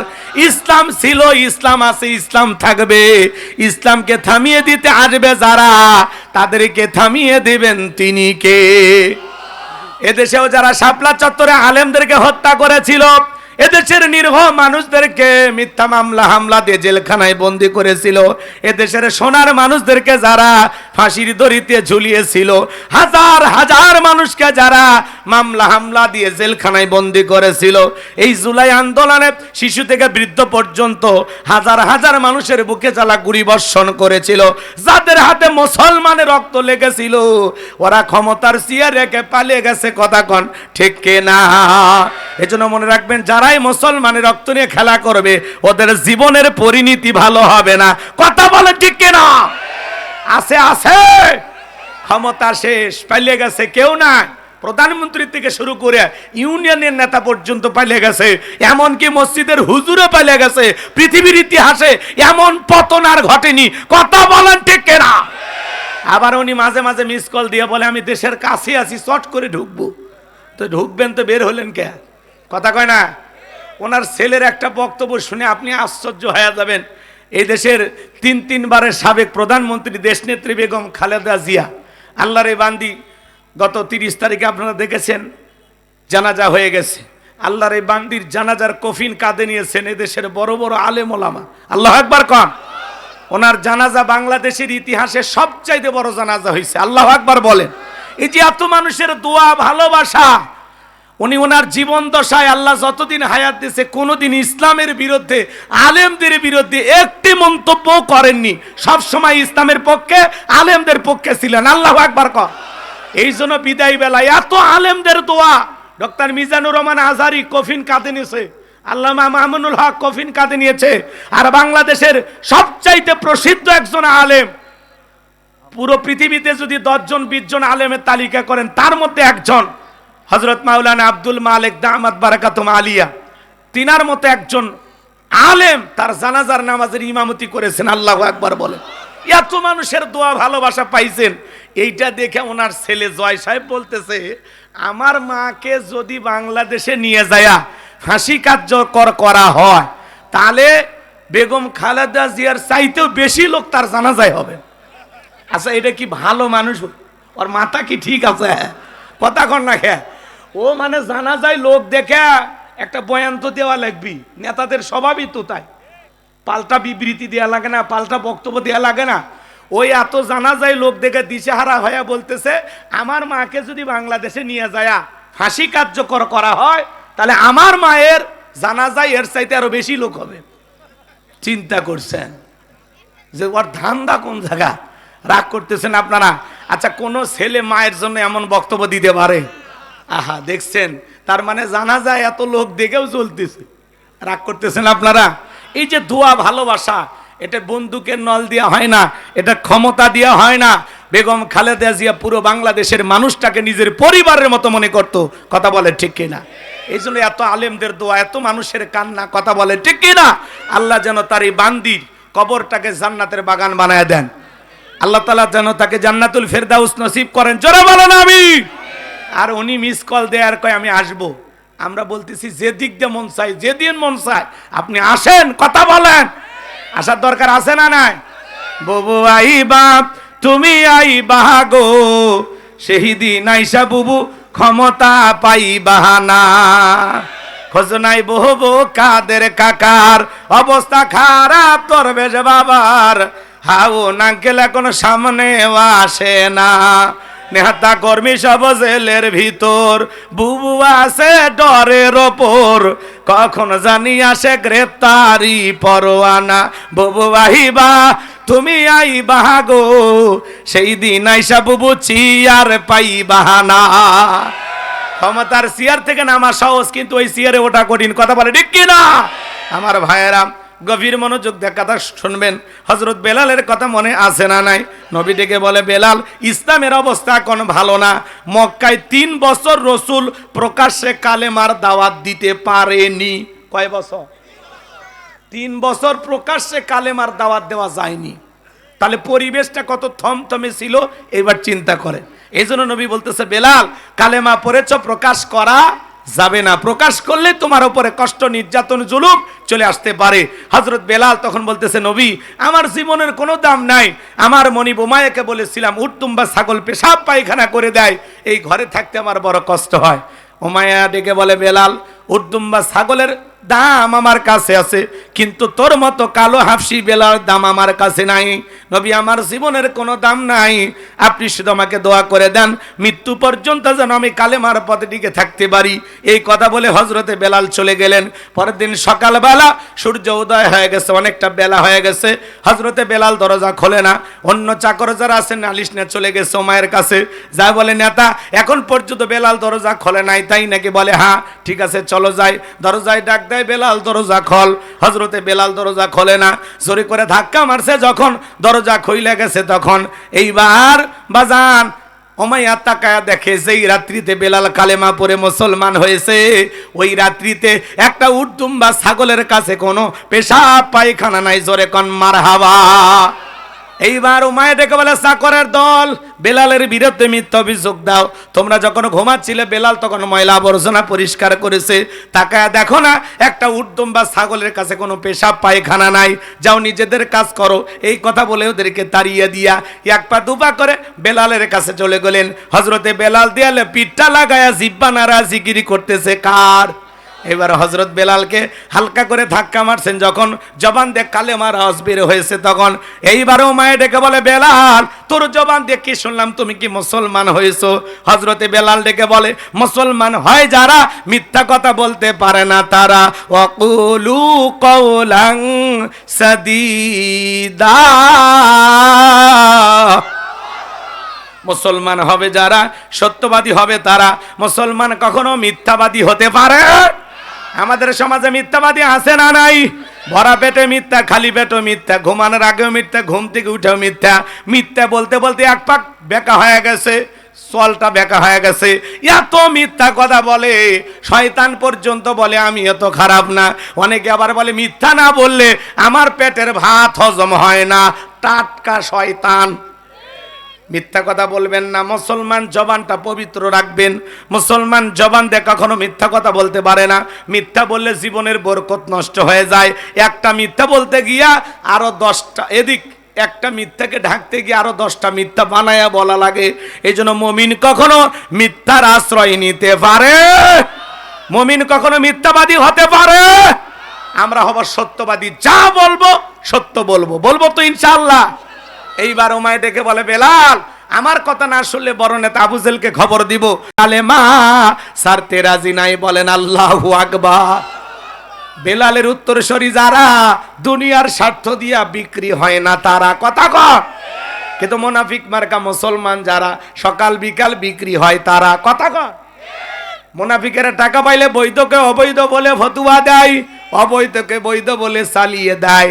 টাকার জোরে ফতুয়া ঘোরে। টাকা পাইলে ওরা বাতিলের পাঁচাটা গোলাম হয়, আছে না নাই? ভাইয়েরা আমার গভীর মনোযোগ দিয়ে শোনেন। এক প্যাকেট বিরিয়ানি খায় কয়, ম্যাডাম আপনি জান্নাতের টিকিট কনফার্ম। এরকম হুজুর আছে না নাই? আমার ভাইয়েরা মন খারাপ করবেন না বাজান। মুনাফিকদেরকে সকালে কিনে বিকেলে বিক্রি করা যায়, কিন্তু বিলালের উত্তরসূরিদেরকে পুরো দুনিয়া দিয়েও কেনা যাবে না। গভীর মনোযোগ দিয়ে শুনে যান বাজান। এইবার আবু জেহেল ডেকে বলে, বেলাল এত বড় লোভনীয় প্রস্তাব দিলাম রাজি হইলা না। সোজা আঙ্গুলে ঘিও না উঠলে আঙ্গুলে একটু বাঁকা করা লাগবে। এই কথা বলে যুবকদের লিলে দিল, চাবুক দিয়ে পিটানো শুরু করো। এইবার চাবুক দিয়ে পিটানো শুরু করা হলো। এরা যত জোরে চাবুক মারে বেলাল তত জোরে কালেমা পড়ে। একটু জোরে কর না আল্লাহু আকবার।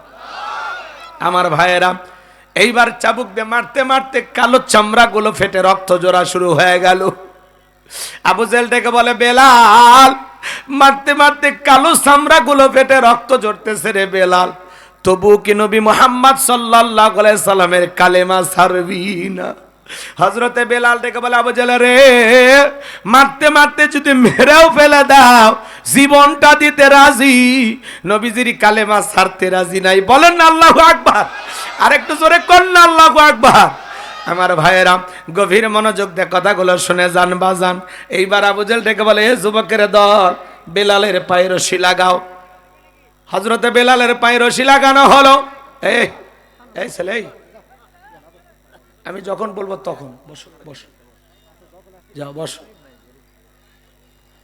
গভীর মনোযোগ দিয়ে কথাগুলো শুনে যান বাজান, হৃদয়ের কান পেতে কথাগুলো শুনে যান। আমি গুনাহগার, সে কথা বলতে চাচ্ছিলাম। এইবার হযরতে বেলালের পায়ে রশি দিয়া বাঁধা হলো, উটের পায়ের সঙ্গে লাগানো হলো। আরবের উত্তপ্ত গরম বালিতে হযরত বেলালকে ছেঁচড়ে ঘোরা হলো। আরবের বালিগুলো এত গরম, চাল দিলে মুড়ি হয়ে যায়, এত উত্তপ্ত গরম। এইবার কি করা হলো জানেন? বাবলা গাছের কাঁটাগুলো জিব্বার ভিতরে পেরেগের মতো মারা হলো। বিকেলবেলা নিয়ে এসে বলে, বেলাল, চাবুক দা পিটাইলাম, পায়ে রশি লাগাইয়া নিয়ে ঘুরলাম, তবুও কি নবী মুহাম্মদ সাল্লাল্লাহু আলাইহি সাল্লামের কালেমা ছাড়বি না? হযরতে বেলাল ডেকে বলে, আবু জেহেল রে, মারতে মারতে যদি মেরেও ফেলে দাও, বেলালের নিঃশ্বাস থাকবে যতদিন, বেলাল ইসলামের পথে টিকে থাকবে ততদিন। আল্লাহু আকবার। এইবার আবু জেহেল ডেকে বলে, এই যুবকের দল, বড় একটা পাথর নিয়ে এসে বেলালের বুকের উপরে চাপায়া দাও। বিশাল বড় একটা পাথর নিয়ে আসা হযরতে বেলালের বুকের উপরে চাপায়া দেওয়া হলো। এইবার আবু জেহেল মনে করলো পাথরের চাবার আঘাতে বেলাল মারা যাবে। এই কথা ভেবে কাফেররা চলে গেল। হাত বাঁধা, পা বাঁধা, বুকের উপরে বিশাল বড় পাথর। এরপরে বেলাল রক্তাক্ত জিহ্বাটা নাড়াইয়া চোখের পানি ছেড়ে দিয়া কাঁদে আর জিকির করে কার। এ বাজান, আপনাকে আমাকে জিকির করার জন্য কেউ মারে না, ধমক দেয় না, পেটে না, তবু আমরা কপাল পোড়া আল্লাহর জিকির করি না।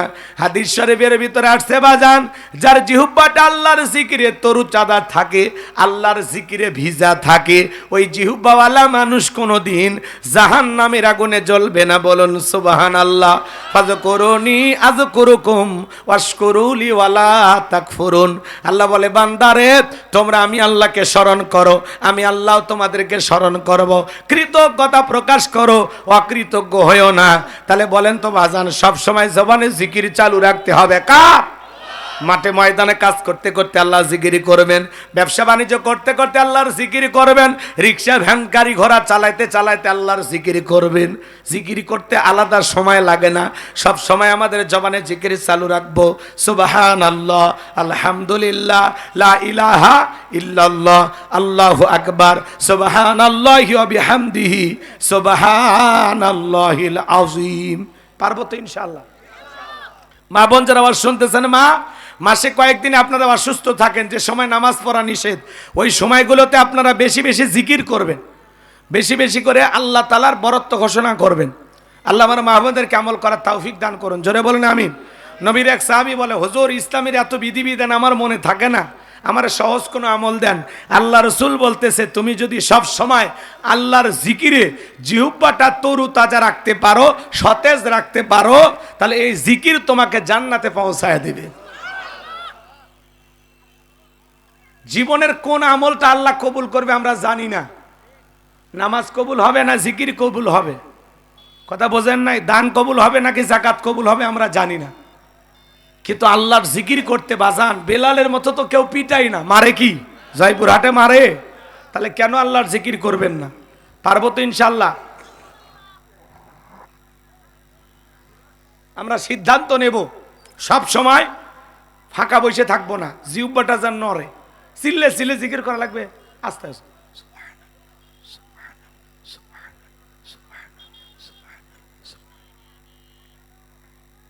আপনাকে বলতেছি, জোরে জোরে ডাকেন, কারণ আপনি আস্তে বললে শুনতে পাই কে? বান্দা সিজদায় গিয়ে ফিস ফিস করে যা বলে, বান্দার ফিস ফিস আওয়াজ আল্লাহ আরো সে আজিমে বসে শুনতে পায়। আমার আল্লাহ এমন আল্লাহ, পিপিলিকে হাঁটে না, কথা কয় না। এই পিপিলিকের যে পায়ের শব্দ, পিপিলিকের চলার যে আওয়াজ, এইটা আল্লাহ তাআলা আরো সে আজিমে বৈশা শুনতে পায়। সুবহানাল্লাহ বলবেন না? এই যে একবার সুবহানাল্লাহ কইছেন, জান্নাতের ভিতরে আপনার নামে একটি গাছ লাগানো হয়েছে, তাহলে কি আমল করা যাবে? আমার ভাইয়েরা, হযরত বেলাল রক্তাক্ত চিউপাটা নিয়ে চোখের পানি ছেড়ে দিয়া কাঁদে আর ডেকে বলেন, আল্লাহ, তুমি তো সেই আল্লাহ, ইব্রাহিমের জন্য যদি নমরুদের আগুনকে ফুলের বাগান বানায় দিতে পারো, ও আল্লাহ তুমি কি পারো না আমি বেলালের বুকের পাথরটাকে তুলার মতো নরম বানায় দিতে? আমার বুকের উপরে পাথর থাকার কারণে তোমার মতো মালিকের জিকির করতে বড় কষ্ট হয়। ও আল্লাহ তুমি কি পারো না বেলালের বুকের পাথরটাকে তুলার মতো নরম বানায় দিতে? হযরতে বেলাল দোয়া করতে দেরি, আসমানের মালিক আল্লাহ দোয়া কবুল করতে দেরি করে নাই। বেলালের বুকের পাথরটাকে আমার আল্লাহ তুলার মতো নরম বানিয়ে দিয়েছেন, বলুন সুবহানাল্লাহ। আশিক রাসূল বেলাল, নবীর পাগল বেলাল। নবী যখন মক্কা নগরীতে পথ চলতো, বলে একবার ডানে যায় আর একবার বেলাল বামে যায়। নবী দেখে বলে, বেলাল বুঝি না একবার ডানে আর একবার বামে, কারণটা কি? বলে, নবী ওই কাফেরগুলো আপনার শত্রু, আপনাকে টার্গেট করে যদি তীর নিক্ষেপ করে গো নবী, ওই তীরটা যেন সর্বপ্রথম আমি বেলালের বুকের ভিতরে ঢোকে, আবার বাম দিকে যায়। মনে মনে ভাবি ওরা যদি বাম থেকে মারে, ওই তীরটা যেন সর্বপ্রথম আমি বেলালের বুকের ভিতরে ঢোকে। আমি বেলাল মারা গেলে ইসলামের ক্ষতি হবে না, আপনি নবী মারা গেলে ইসলাম আর মাথা উঁচু করে সামনের দিকে দাঁড়াতে পারবে না।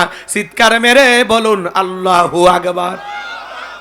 কতটা নবীকে ভালোবাসতেন জানেন? সেই বেলালের নির্যাতন জুলুমের কথা নবীর কান পর্যন্ত যখন পৌঁছে গেল, নবী তখন ডেকে বলে, বেলাল।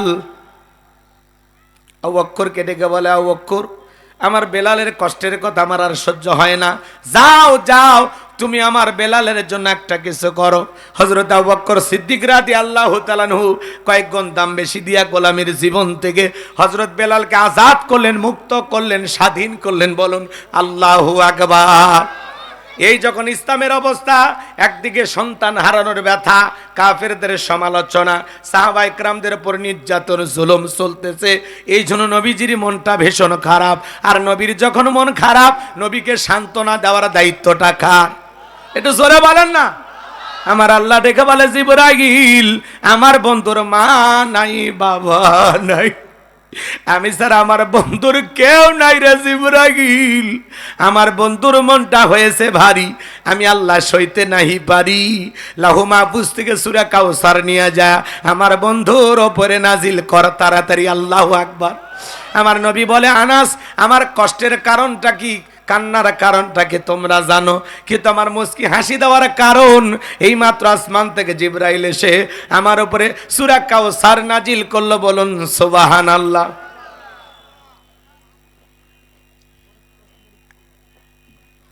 নবী তখন মুস্কি মুস্কি হাসলেন আর সাহাবায়ে কেরামদের সামনে সূরা কাউসার তিলাওয়াত করে শুনিয়ে দিলেন। জবান ছেড়ে আরেকবার কি পড়া যায়? ইন্না আ'তাইনাকাল কাউসার ফাসাল্লি লিরাব্বিকা ওয়ানহার ইন্না শানিয়াকা হুয়াল আবতার। আল্লাহু আকবার। আমার আল্লাহ বলেন, ইন্না আ'তাইনাকাল কাউসার, অবশ্যই আমি আল্লাহ পাক আপনাকে হাউজে কাউসার দান করেছি। আমার ভাইয়েরা, এই পৃথিবীর অন্য কোন নবী রাসূলকে আল্লাহ তাআলা হাউজে কাউসার দান করেন নাই। আপনার আমার নবীকে আল্লাহ তাআলা স্পেশাল ভাবে হাউজে কাউসার গিফট করেছেন। চিৎকার মেরে বলুন সুবহানাল্লাহ। আমার আল্লাহ বলেন, ইন্না আ'তাইনাকাল কাউসার, নিশ্চয়ই আমি আল্লাহ পাক আপনাকে হাউজে কাউসার দান করেছি। এই হাউজে কাউসারের পানি দুধের মতো সাদা, মধুর চাইতে মিষ্টি, পানির মতো ক্লিয়ার। ওই কঠিন কিয়ামতের ময়দানে যেদিন বিচার দিবস কায়েম হয়ে যাবে, বিচার দিবসের একদিন হবে 50,000 বছরের সমান। সেদিন সূর্য সোহাগ মাথার উপরে চলে আসবে, মাথার মগজগুলো টকবক করে গলবে। যেদিন বেঈমানদের জিহ্বা নাভি পর্যন্ত ঝুলে আসবে। যেদিন পাহাড় পর্বত নদী নালা বিল্ডিং ইমারত কোনো কিছু থাকবে না, কুফান এই পৃথিবীর জমিনের সবকিছু আল্লাহ তাআলা ধ্বংস করে ফেলে দিবেন। ওই কঠিন কিয়ামতের ময়দানে, ওই মহা মুসিবতের দিনে যেদিন ভাই ভাইকে দেখে পালিয়ে যাবেন, আমার আল্লাহ বলেন ইয়াউমা ইয়াফিরুল মারউ মিন আখি ওয়া উম্মিহি ওয়া আবি ওয়া সাহিবাতিহি ওয়া বানি। আল্লাহু আকবার। আল্লাহ বলেন সেদিন ভাই ভাইকে দেখে পালিয়ে যাবে, মাতা পিতা সন্তানকে দেখে পালিয়ে যাবে, স্ত্রী স্বামীকে দেখে পালিয়ে যাবে। সেদিন কেউ কারো উপকারে আসবে না। ওই কঠিন কিয়ামতের ময়দানে আল্লাহর আরশের ছায়া ছাড়া আর কোনো ছায়া থাকবে না। ওই ছায়ার ভিতরে আল্লাহ রাব্বুল আলামিন 7 শ্রেণীর মানুষকে ছায়া দান করবেন। এটা হলো কিয়ামতের ময়দানে আল্লাহ তৈরি করে ভিআইপি গ্যালারি। সেখান থেকে আল্লাহর বান্দারা কিয়ামতের ফাইনাল খেলা উপভোগ করবে। মানুষ পানি পানি বলে তলে তলে চিৎকার মারবে আর নবীজির দিকে রওনা করবেন। কিছু মানুষের চোখের সামনে আল্লাহ তাআলা পর্দার আবরণ তৈরি করে দিবেন। আমার ভাইয়েরা, নবী তখন ডেকে বলবেন আল্লাহ, সংখ্যায় আমি আমার অনেক উম্মতকে দেখতে পাইলাম, কেন জানি সংখ্যাটা কমে গেল। আমার আল্লাহ তখন ডেকে বলে বন্ধু, পাইকারি দরে আপনি সবাইকে আজকে হাউজে কাউসারে পানি পান করাইতে পারবেন না। দুনিয়ার জীবনে 2টি অপরাধ করেছিল যারা, আপনার হাতে আজকে হাউজে কাউসারের পানি পাবে না তারা। কয়টি অপরাধ? এই 2টা অপরাধ কি জানার দরকার আছে না? আপনার আমার ভিতরেও থাকতে পারে কিনা গভীর মনোযোগ দিয়ে শুনবেন বাজান। নবীজি হাউজে কাউসারের পেয়ালা নিয়ে দাঁড়িয়ে আছেন। এদিকে তাকান, আমার দিক তাকান। হযরত আবু বকর পেয়ালাগুলো ভরায় দিবেন। সুবহানাল্লাহ। মাঝখানে দাঁড়িয়ে থাকবেন হযরত ওমর। হযরত ওমর নবীজির হাতে দেবেন, আর নবীজি তার আদরের উম্মতদেরকে খুঁজে খুঁজে কিয়ামতের ময়দানে হাউজে কাউসারের পানি পান করাবেন। নবীজির হাতে 1 পেয়ালা হাউজে কাউসারের পানি যদি পান করতে পারেন, জান্নাতে ঢোকা পর্যন্ত আপনারা তৃষ্ণা লাগবে না, তৃষ্ণা মিটে যাবে। বলুন সুবহানাল্লাহ। কারা কারা কিয়ামতের ময়দানে নবীজির হাতে হাউজে কাউসারের পানি পান করতে চান? 2টা হাত তুলে আল্লাহ কে দেখান।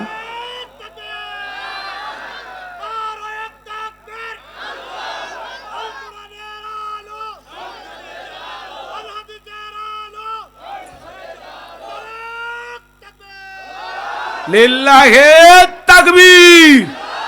আমার সঙ্গে বলুন আল্লাহ আমাদের সবাইকে কিয়ামতের ময়দানে নবীজির হাতে হাউজে কাউসারের পানি পান করার তৌফিক দান করুন। চিল্লা বলুন আমিন। আরেকটু জোরে বলুন আমিন। আরো একবার বলুন আমিন। কষ্ট হচ্ছে আপনাদের? আপনারা সবাই কি শুনবেন আলোচনাগুলো? কষ্ট হবে না? হাত নামান আমার ভাইয়েরা। আমি যখন শুরু করি তখন কিছু লোক একটু কম ছিল, আলহামদুলিল্লাহ এখন কানায় কানায় পূর্ণ হয়ে গেছে। তো কর্তৃপক্ষের ভাইয়েদের কালেকশনের বিষয়টা তো শুনছেনই, মাত্র 16,000 টাকা। তো এই জন্য যদি পারেন শেষের দিকে যারা আসছেন অথবা দেওয়ার নিয়ত আছে ওরা আর একবার ঘুরবে। আমি কালেকশন করব না, আমি ওয়াজেই যাচ্ছি। কথা কি বুঝছেন? বিরক্ত হবেন না, ওটা বাসা করবেন না, শুনে যান। নবীজির হাতে হাউজে কাউসারের পানি চাইলে তো পাওয়া যাবে না, কাজ করা লাগবে। কথা কন, কাজ করা লাগবে কিনা বলেন? রাগ করতেছেন আপনারা? মনে থাকে না। বসেন বসেন, ওটা বসা করবেন না। চাচা, চাচা না ভাতিজা কি? আপনারা ঢোকেন। হ্যাঁ ছেলেপেলে এখন যাও বাবা, ঘোরো, কথা বলা লাগবে না, আপনারা ঘুরবেন। যার যতটুকু মনে হচ্ছে আল্লাহর ঘরের জন্য আপনারা দেবেন, মুক্ত হস্তে দেবেন, প্রাণ ভরে দান করবেন। মহিলা প্যান্ডেলে আর একবার পাঠায় দেন, পুরুষ প্যান্ডেলে আর একবার, যে যা পারেন। আগে 20 টাকা দিলে আর একবার 20 টাকা দেন। কালেকশন খুবই খারাপ হয়েছে, যদি পারেন আর একটু রিস্ক নেন। দেখলাম তো সব 20-30 টাকা, 50-100 টাকার নোটও নাই। একটু দেন, মেহেরবানি করে দেন, আল্লাহ কবুল করেন। জোরে বলেন আমিন। এবার আমার দিকে তাকান। হাউজে কাউসারে পানি চাইলে কি পাওয়া যাবে? আমি আপনাদের এলাকায় আসলাম, একটা ছেলের হাতে কিছু চকলেট দিলাম, দিয়ে বললাম ভাতিজা আমার জন্য 1 বাদা পানি আনো, আমি একটু উজু বানাবো। ওই ছেলেটা চকলেট পায় মারছে দৌড়, মাঝখানে আসার খায়ে পড়ে গেছে, হাঁটু ছিলে গেছে, রক্ত বের হয়েছে। এরপরে বদনা ভরিয়ে পানি নিয়ে আমার সামনে হাজির। এক্সাম্পল দিচ্ছি, উদাহরণ দিচ্ছি, কথা বুঝানোর জন্য। ভুল বুঝতেছেন? আমার দিকে তাকান। ওই ছেলেটাকে তখন বললাম বাবা এই পানিটা আনতে গিয়ে তোমার তো কষ্ট হয়েছে, মাঝখানে আসার খায় পড়ে গেলা, হাঁটু ছিলে গেছে, ব্যথাও মনে হয় পাইছো, রক্ত বের হয়েছে। ওই ছেলেটা তখন বলতেছে আমি এরকম কত পড়ে যাই, আমার কিছুই হয় না। ওই চকলেট থাকার কারণে, চকলেটের খুশির কারণে ব্যথাকে ব্যথা মনে হচ্ছে না। কিয়ামতের ময়দানে নবীজির হাতে এক পেলা হাউজে কাউসারের পানি তকদিরে, নসিবে, ভাগ্যে যদি জুটে যায়, কিয়ামতের কঠিন দিন আপনার কাছে কঠিন মনে হবে না, আল্লাহ সহজ করে দিবেন। নবীজির হাতে এক পেলা হাউজে কাউসারের পানি আর আল্লাহর আরশের নিচে যদি ভাগ্যে দয়া কইরা আল্লাহ এই দুই জায়গাতেই থাকার তৌফিক আমাদের নসিব, আমাদের বরাত, আমাদের ভাগ্যে, আমাদের তকদিরে আল্লাহ রাখে, আপনি জান্নাতি, আপনারা টেনশনই নাই। সুবহানাল্লাহ, আর আস্তে কর। বাপরে বাপ, মানে সুবহানাল্লাহ কো ঠান্ডা লাগছে। এটা তো কথা হইল, একটু মুখটা খুলে কর না সুবহানাল্লাহ। কষ্ট হয়, বিরক্ত লাগে। ভাইয়েরা আমার, গভীর মনোযোগ, খুব মনোযোগ আমার ভাইয়েরা। নবীজির হাতে হাউজে কাউসারের পানি পান করতে গেলে কাজ করা লাগবে, কথা কয় না। হঠাৎ করে কেউ যদি নামাজ ধরে ঠান্ডা পানি দিয়ে দেখেন অজু বানায় নামাজে গেছে, পুরাতন মুসল্লি যারা, এরা নতুন মুসল্লি গেলে মনে হয় সতীন ভাবে। ও তখন বলে বাপ রে বাপ, সূর্য কোন দিকে উঠছে, উত্তর পাড়ার বাদশা দিকে মসজিদে নামাজ পড়বি না 2 দিন পরে ছাড়িয়ে দিবি, আছে না নাই?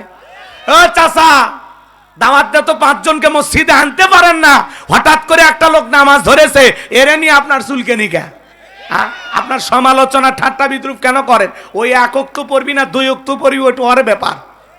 আপনার এই বক্তব্য শুনে, আপনার এই কথার তীরে রাখা ওই লোকটা সহ্য করতে না পেরিয়া পরের ওক্তে থেকে যদি আল্লাহর ঘরে আর না আসে, কি জবাব দিবেন? অতএব আমরা কারো সমালোচনা করব না, আমার জবানের কথার দ্বারা আমি কাউকে কষ্ট দেব না। কেউ মসজিদে আসতে পারলে দোয়া করেন যে ভাতিজা তুমি মসজিদে আসছো দেখে দিলটা ভইরা গেছে, আল্লাহর কাছে দোয়া করি আল্লাহ যেন তোমারে কিয়ামত পর্যন্ত মসজিদে এসে নামাজ পড়ার তৌফিক দান করেন। আল্লাহ যতদিন হায়াত দেয় ততদিন যেন আল্লাহ তোমার এইভাবে নামাজ পড়ার তৌফিক দান করেন। দোয়া করেন, ভালোবেসে বুকে টানেন, কোলাকুলি করেন। আসরে নামাজ পড়ে বলেন বাবা রতনপুর বাজারে অথবা বাগজানা বাজারে 1 কাপ চা না খাই আজ তোর ছাড়বো না, কথা কন। আর আপনার ব্যবহার এত খারাপ, মুরব্বী হয়ে গেছেন তা ব্যবহার শিখলেন না, কথা কন। খবরদার কোন নামাজি ব্যক্তিকে নিয়ে টু শব্দ করবেন না।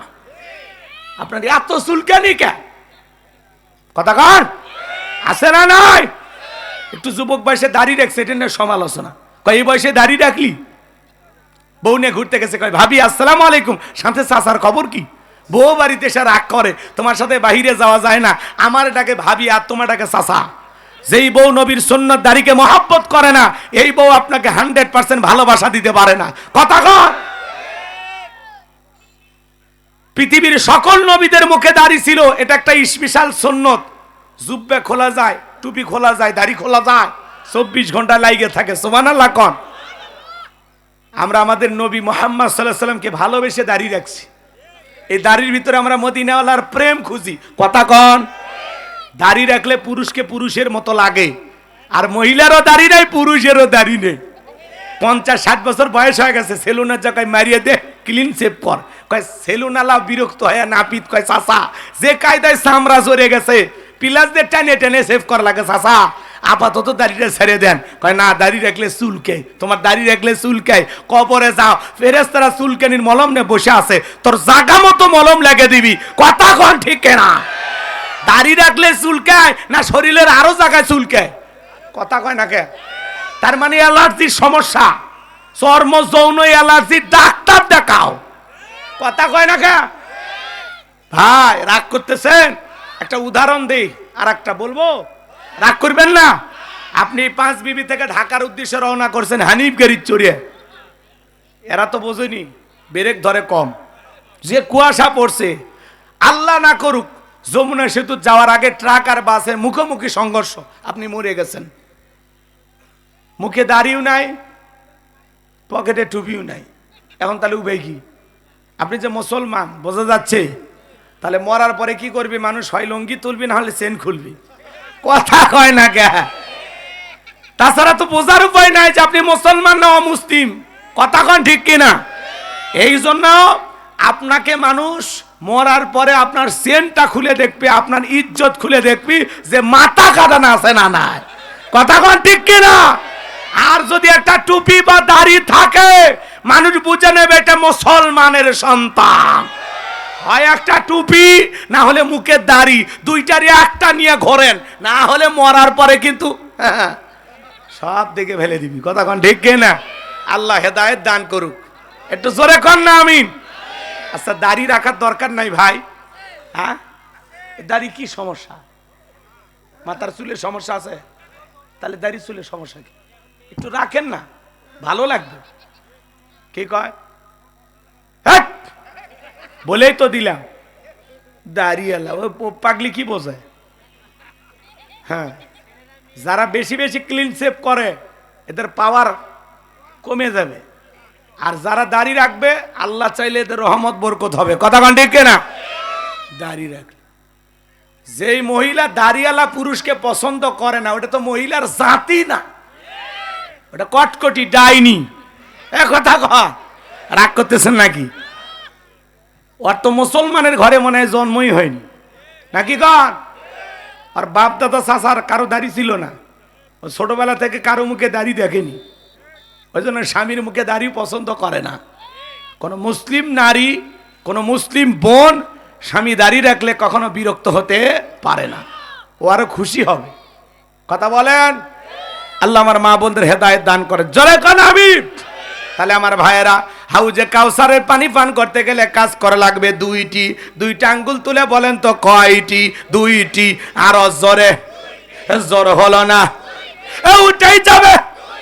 হাত নামান, একটু মিছিল করে অভ্যাস করেন। 16 বছর মিছিল করতে পারেননি, সামনে 16 বছরের কাজ আদায় করা লাগবে। পারবেন তো ইনশাআল্লাহ?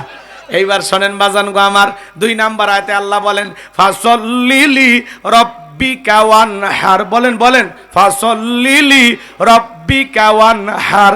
1 নাম্বার হলো ফাসল্লিলি রব্বিকা, রবির উদ্দেশ্যে সালাত, নামাজ হবে একমাত্র কার জন্য? কুলিন্না সালাতি ওয়া নুসুকি ওয়া মাহইয়ায়া ওয়া মামাতি লিল্লাহি রাব্বিল আলামিন। সূরা আনআম আয়াত নাম্বার 162। আল্লাহ রাব্বুল আলামিন জানিয়ে দিলেন, নবীজি আপনি বলুন, আমার নামাজ, আমার কুরবানি, আমার জীবন, আমার মরণ লিল্লাহি রাব্বিল আলামিন, আসমান জমিনের প্রতিপালকের জন্য। তাহলে মুমিন জীবনের সব ইবাদত হবে একমাত্র কার জন্য? আমার জীবন, আমার মরণ, আমার বন্দেগি কবুল করো ইয়া ইলাহি, আমার জিন্দেগি, আমার জীবন, আমার মরণ, আমার বন্দেগি। জোরে কোন মারহাবা, আর একটু জোরে কোন মারহাবা। তাহলে বলেন তো বাজান, আল্লাহ কি বলেন? ফাসল্লিলি রব্বিকা, রবির উদ্দেশ্যে সালাত, নামাজ হওয়া লাগবে একমাত্র আল্লাহকে রাজি খুশি করার মতো। আল্লাহ বলেন ফালিয়াবুদু রাব্বা হাযাল বাইত আল্লাযী আত'আমাহুম মিন জু' ওয়া আমানাহুম মিন খাউফ। আল্লাহ বলেন এই ঘরের মালিকের ইবাদত করো। ইবাদত যদি ইবাদতের মতো হয়, বান্দা 5 ওয়াক্ত সালাতে মাথা নত করে আমি আল্লাহকে যদি সিজদা দিতে পারো, তোমার নামাজ যদি নামাজের মতো হয়, আমি আল্লাহ তোমাদেরকে 2টা জিনিস দেব। 1 নাম্বার, তোমাদের রিজেকের টেনশন করা লাগবে না, আমি আল্লাহ রিজেকের ব্যবস্থা করব। বলেন তো 5 বিবির মুসলমানেরা রিজেক দেওয়ার মালিক কে? কথা বলেন, রিজেক দেওয়ার মালিক। আপনাদের এলাকায় একটা প্রাণী বের হয় গভীর রাতে, সিলাই কু কয়া, ওর নাম কি? শিয়াল পণ্ডিত। ওর নামে কি 5 বিবি বা হিলিতে মুরগির হোটেল আছে? ওর নামে কি ব্যাংকের অ্যাকাউন্টে টাকা জমানো আছে? তাহলে শিয়ালদারে খাওয়াই কে? পাখি সকালবেলা নীড় থেকে বের হয়ে যায়, সন্ধ্যাবেলায় ওই পাখির পেটটা ভরে বাসায় ফেরত আসার ব্যবস্থা করে কে?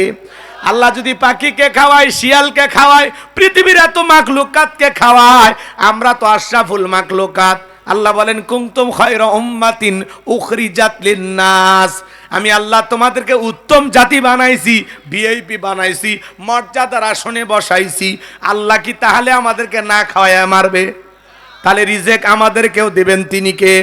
আমার আল্লাহ বলেন ওয়া মা মিন দাব্বাতিন ফিল আরদি ইল্লা আলাল্লাহি রিজকুহা।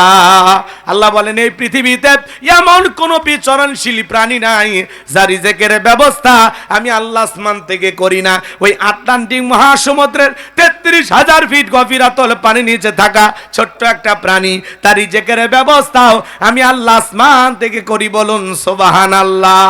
তাহলে নামাজের মতো আদায় করলে ১ নাম্বার রিজেক দেবেন কে? তাহলে নামাজের মতো আদায় করবেন তো ইনশাআল্লাহ। কারা কারা হাত তুলে দেখান। আল্লাহ আমাদের সবাইকে ৫ ওয়াক্ত নামাজি বানায়া দেন। চিল্লায় বলেন আমিন। আল্লাহ তোমার ঘরে গিয়ে সঠিকভাবে ইবাদত করা তৌফিক দান করেন। আল্লাহ আমাদেরকে নামাজি হিসাবে কবুল করেন। জোরে বলেন আমিন। হাত নামান। এইবার ২ নাম্বার হলো ওয়া আমানাহুম মিন খাউফ। আল্লাহ বলেন ২ নাম্বার আমি আল্লাহ ভয় থেকে নিরাপত্তা দেব। নামাজের মতো আদায় করলে আপনার জীবনের নিরাপত্তা দেবেন তিনি কে? বর্তমান সমাজে ভয় আছে না নাই?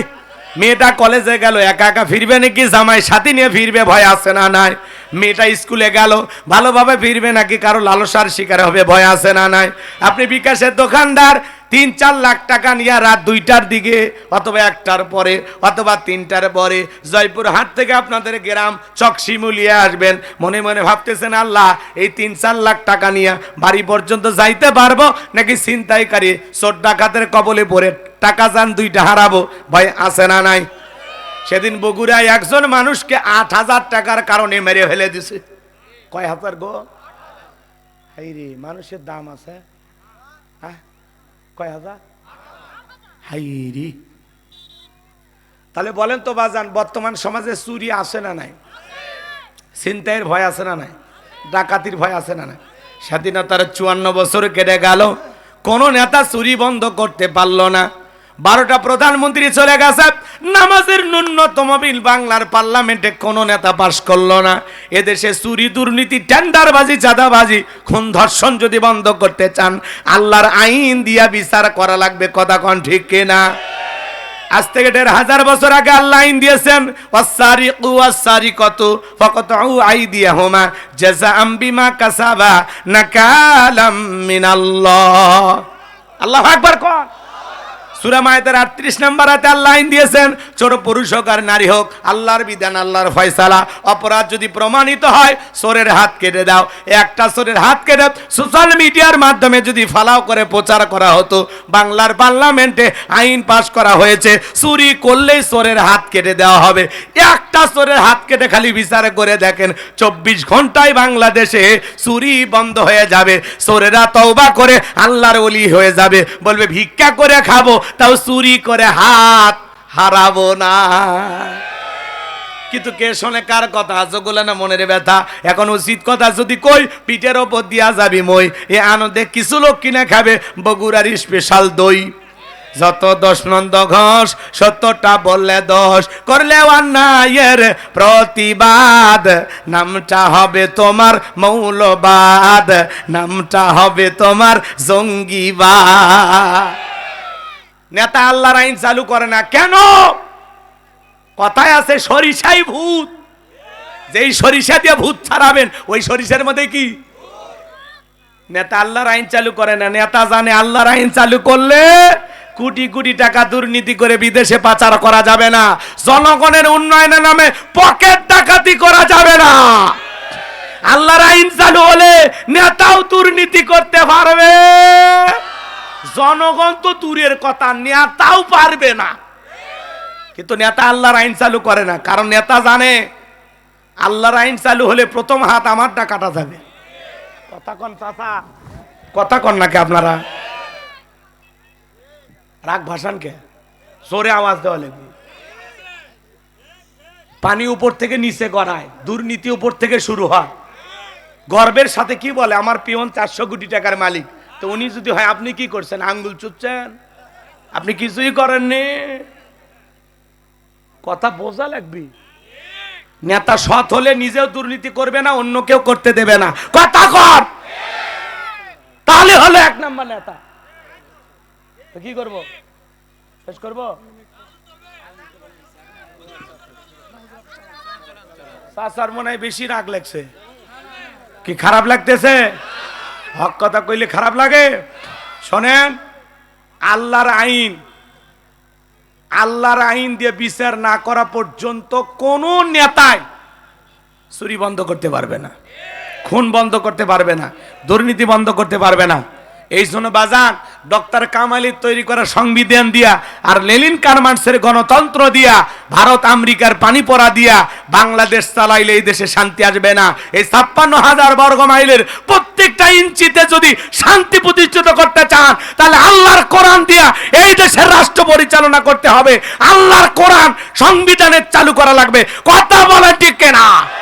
কারা কারা আল্লাহর আইন চান? তুই হাত তুলে দেখান তো দেখি।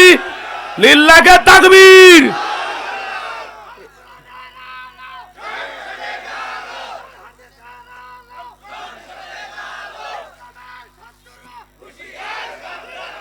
এই জমিনে আল্লাহর আইন চালু হোক, আমরা চাই তো ইনশাআল্লাহ।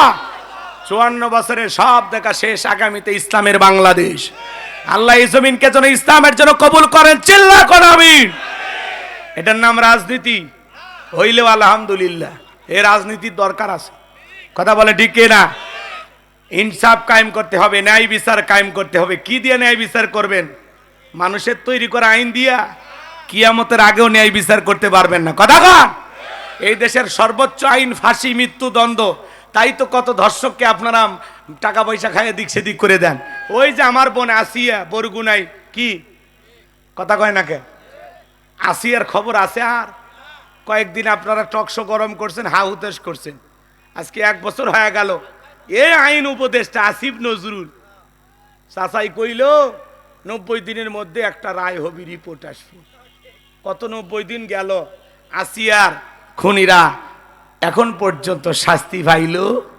কথা বলা লাগবে। এই দেশে আল্লাহর আইন ছাড়া মানুষের অধিকার প্রতিষ্ঠিত করা যাবে না, ন্যায় বিচার কায়েম করা যাবে না। কথা বলে ঠিক কিনা? তাহলে আল্লাহর পাঠানো সংবিধানেই শান্তি, আল্লাহর পাঠানো সংবিধানেই মুক্তি।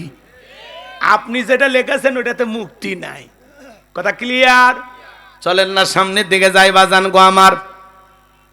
তাহলে 5 ওয়াক্ত নামাজ পড়বেন তো ইনশাআল্লাহ। শুধু মসজিদ সুন্দর করলে হবে না। বাংলাদেশে মসজিদ ভাঙে 2 তলা 3 তলা করা হয় জুমার নামাজের জন্য। আসর মাগরিব এশা ফজরে মুসল্লি নাই। মাঝে মাঝে এমনও মসজিদ আছে ফজরে 1 কাতার মুসল্লিও জোটে না।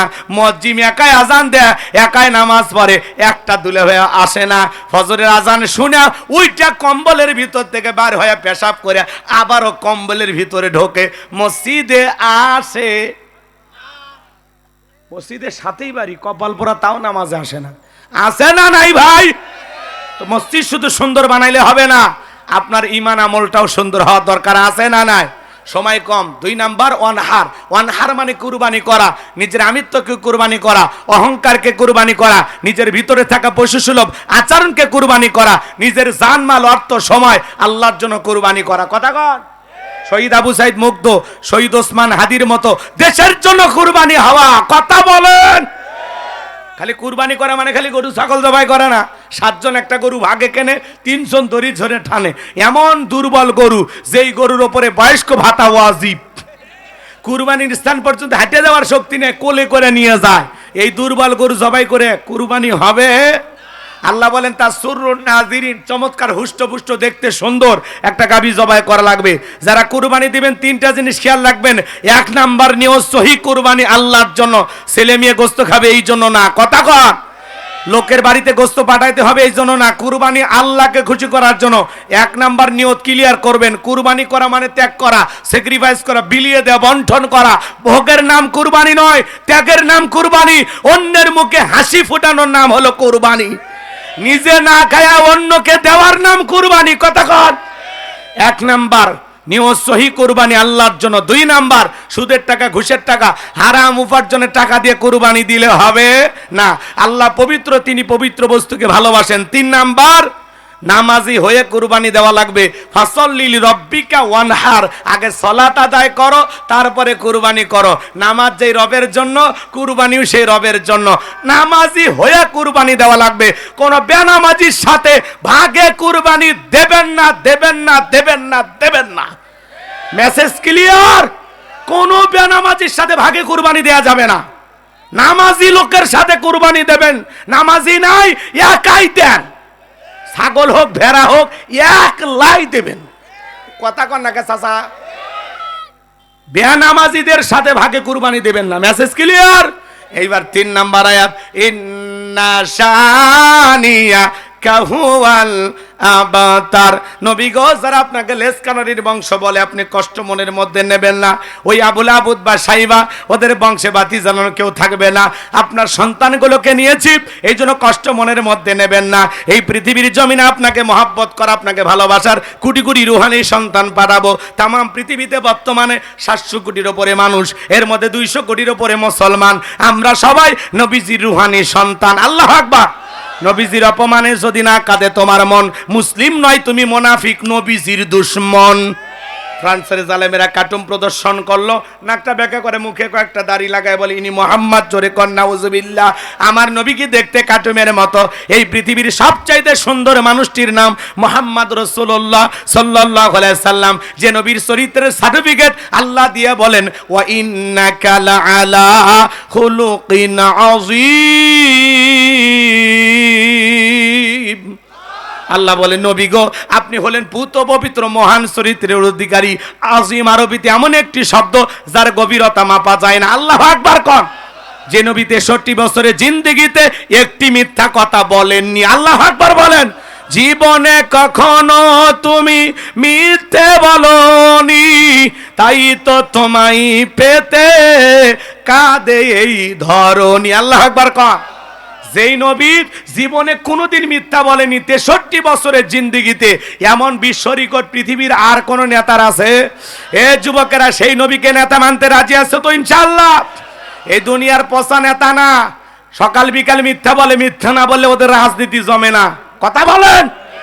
নবীকে নেতা মানার দরকার আছে না নাই? মানবেন তো ইনশাআল্লাহ? শোনেন শোনেন, নবীকে গালি দিয়েছিল ওলীদ বিন মুগীরা, অকাত্য ভাষায় নবীকে গালি দেয়। আল্লাহ আয়াত নাযিল করে বলেন উতুল্লিম বাদা যালিকা জানিম। নবী গো, এই ওলীদ বিন মুগীরা হলো পিতৃ পরিচয়হীন যার সন্তান, এর জন্মের ঠিক নাই। ওলীদ বিন মুগীরা বলে নবী এত বড় কথা, আপনি থাকেন আমি বাড়িতে যাই। ছেলেটা বৈধ না বৈধ জানে কে? ফ্যাক্টরির মালিক, তার মানে তার মা, তার মায়ের নাম ছিল ঝর্ণা। বলে মা করবি না কোনো তাল বাহানা।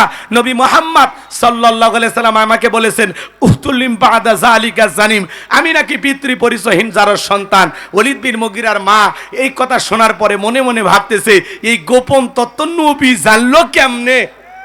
আল্লাহু আকবার খান। নবী তো জানতেন না, নবীকে জানিয়ে দিয়েছেন তিনি কে? এইবার ওলীদ বিন মুগীরার মা বলতেছে বাবা, আমারও বয়স হয়ে গেছে, এক পা কবরে গেছে, আমিও মিথ্যা বলবো না। তবে শোন, তোর বাবা ব্যবসা বাণিজ্যের কাজে এতটাই ব্যস্ত থাকতো, তোর বাবা ব্যবসা চেনে, টাকা আসেনে, কিন্তু তোর মায়ের মন বোঝে না। সে যে কেন আসে না, কিছু ভালো লাগে না। এবার আসুক, তারে আমি মজা দেখাবো। ভাইরা যখন বিদেশে থাকে, এলাকার দুষ্ট দেবরেরা যা ভাবির দরজায় স্লোগান দেয়, ভাবি ভাইয়া তোমার বর, আমি যে দেবর, ভেবে দেখো ভাবি কার কত দাবি। ভাই গেছে মালয়েশিয়ায়, আমি তো দেশে আসি। চান্স পাইলে বলে ভাবি আপনার যে চেহারা দেখে মনে হয় না আপনি 2 বাচ্চার মা।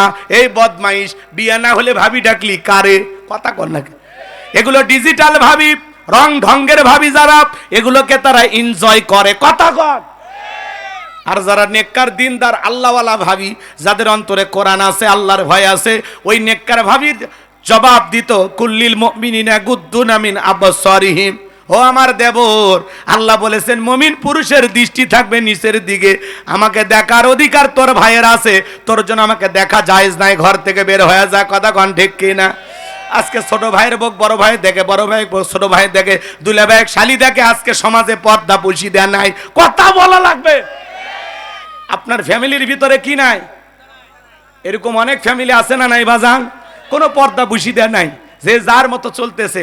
অথচ পর্দা ফরজ।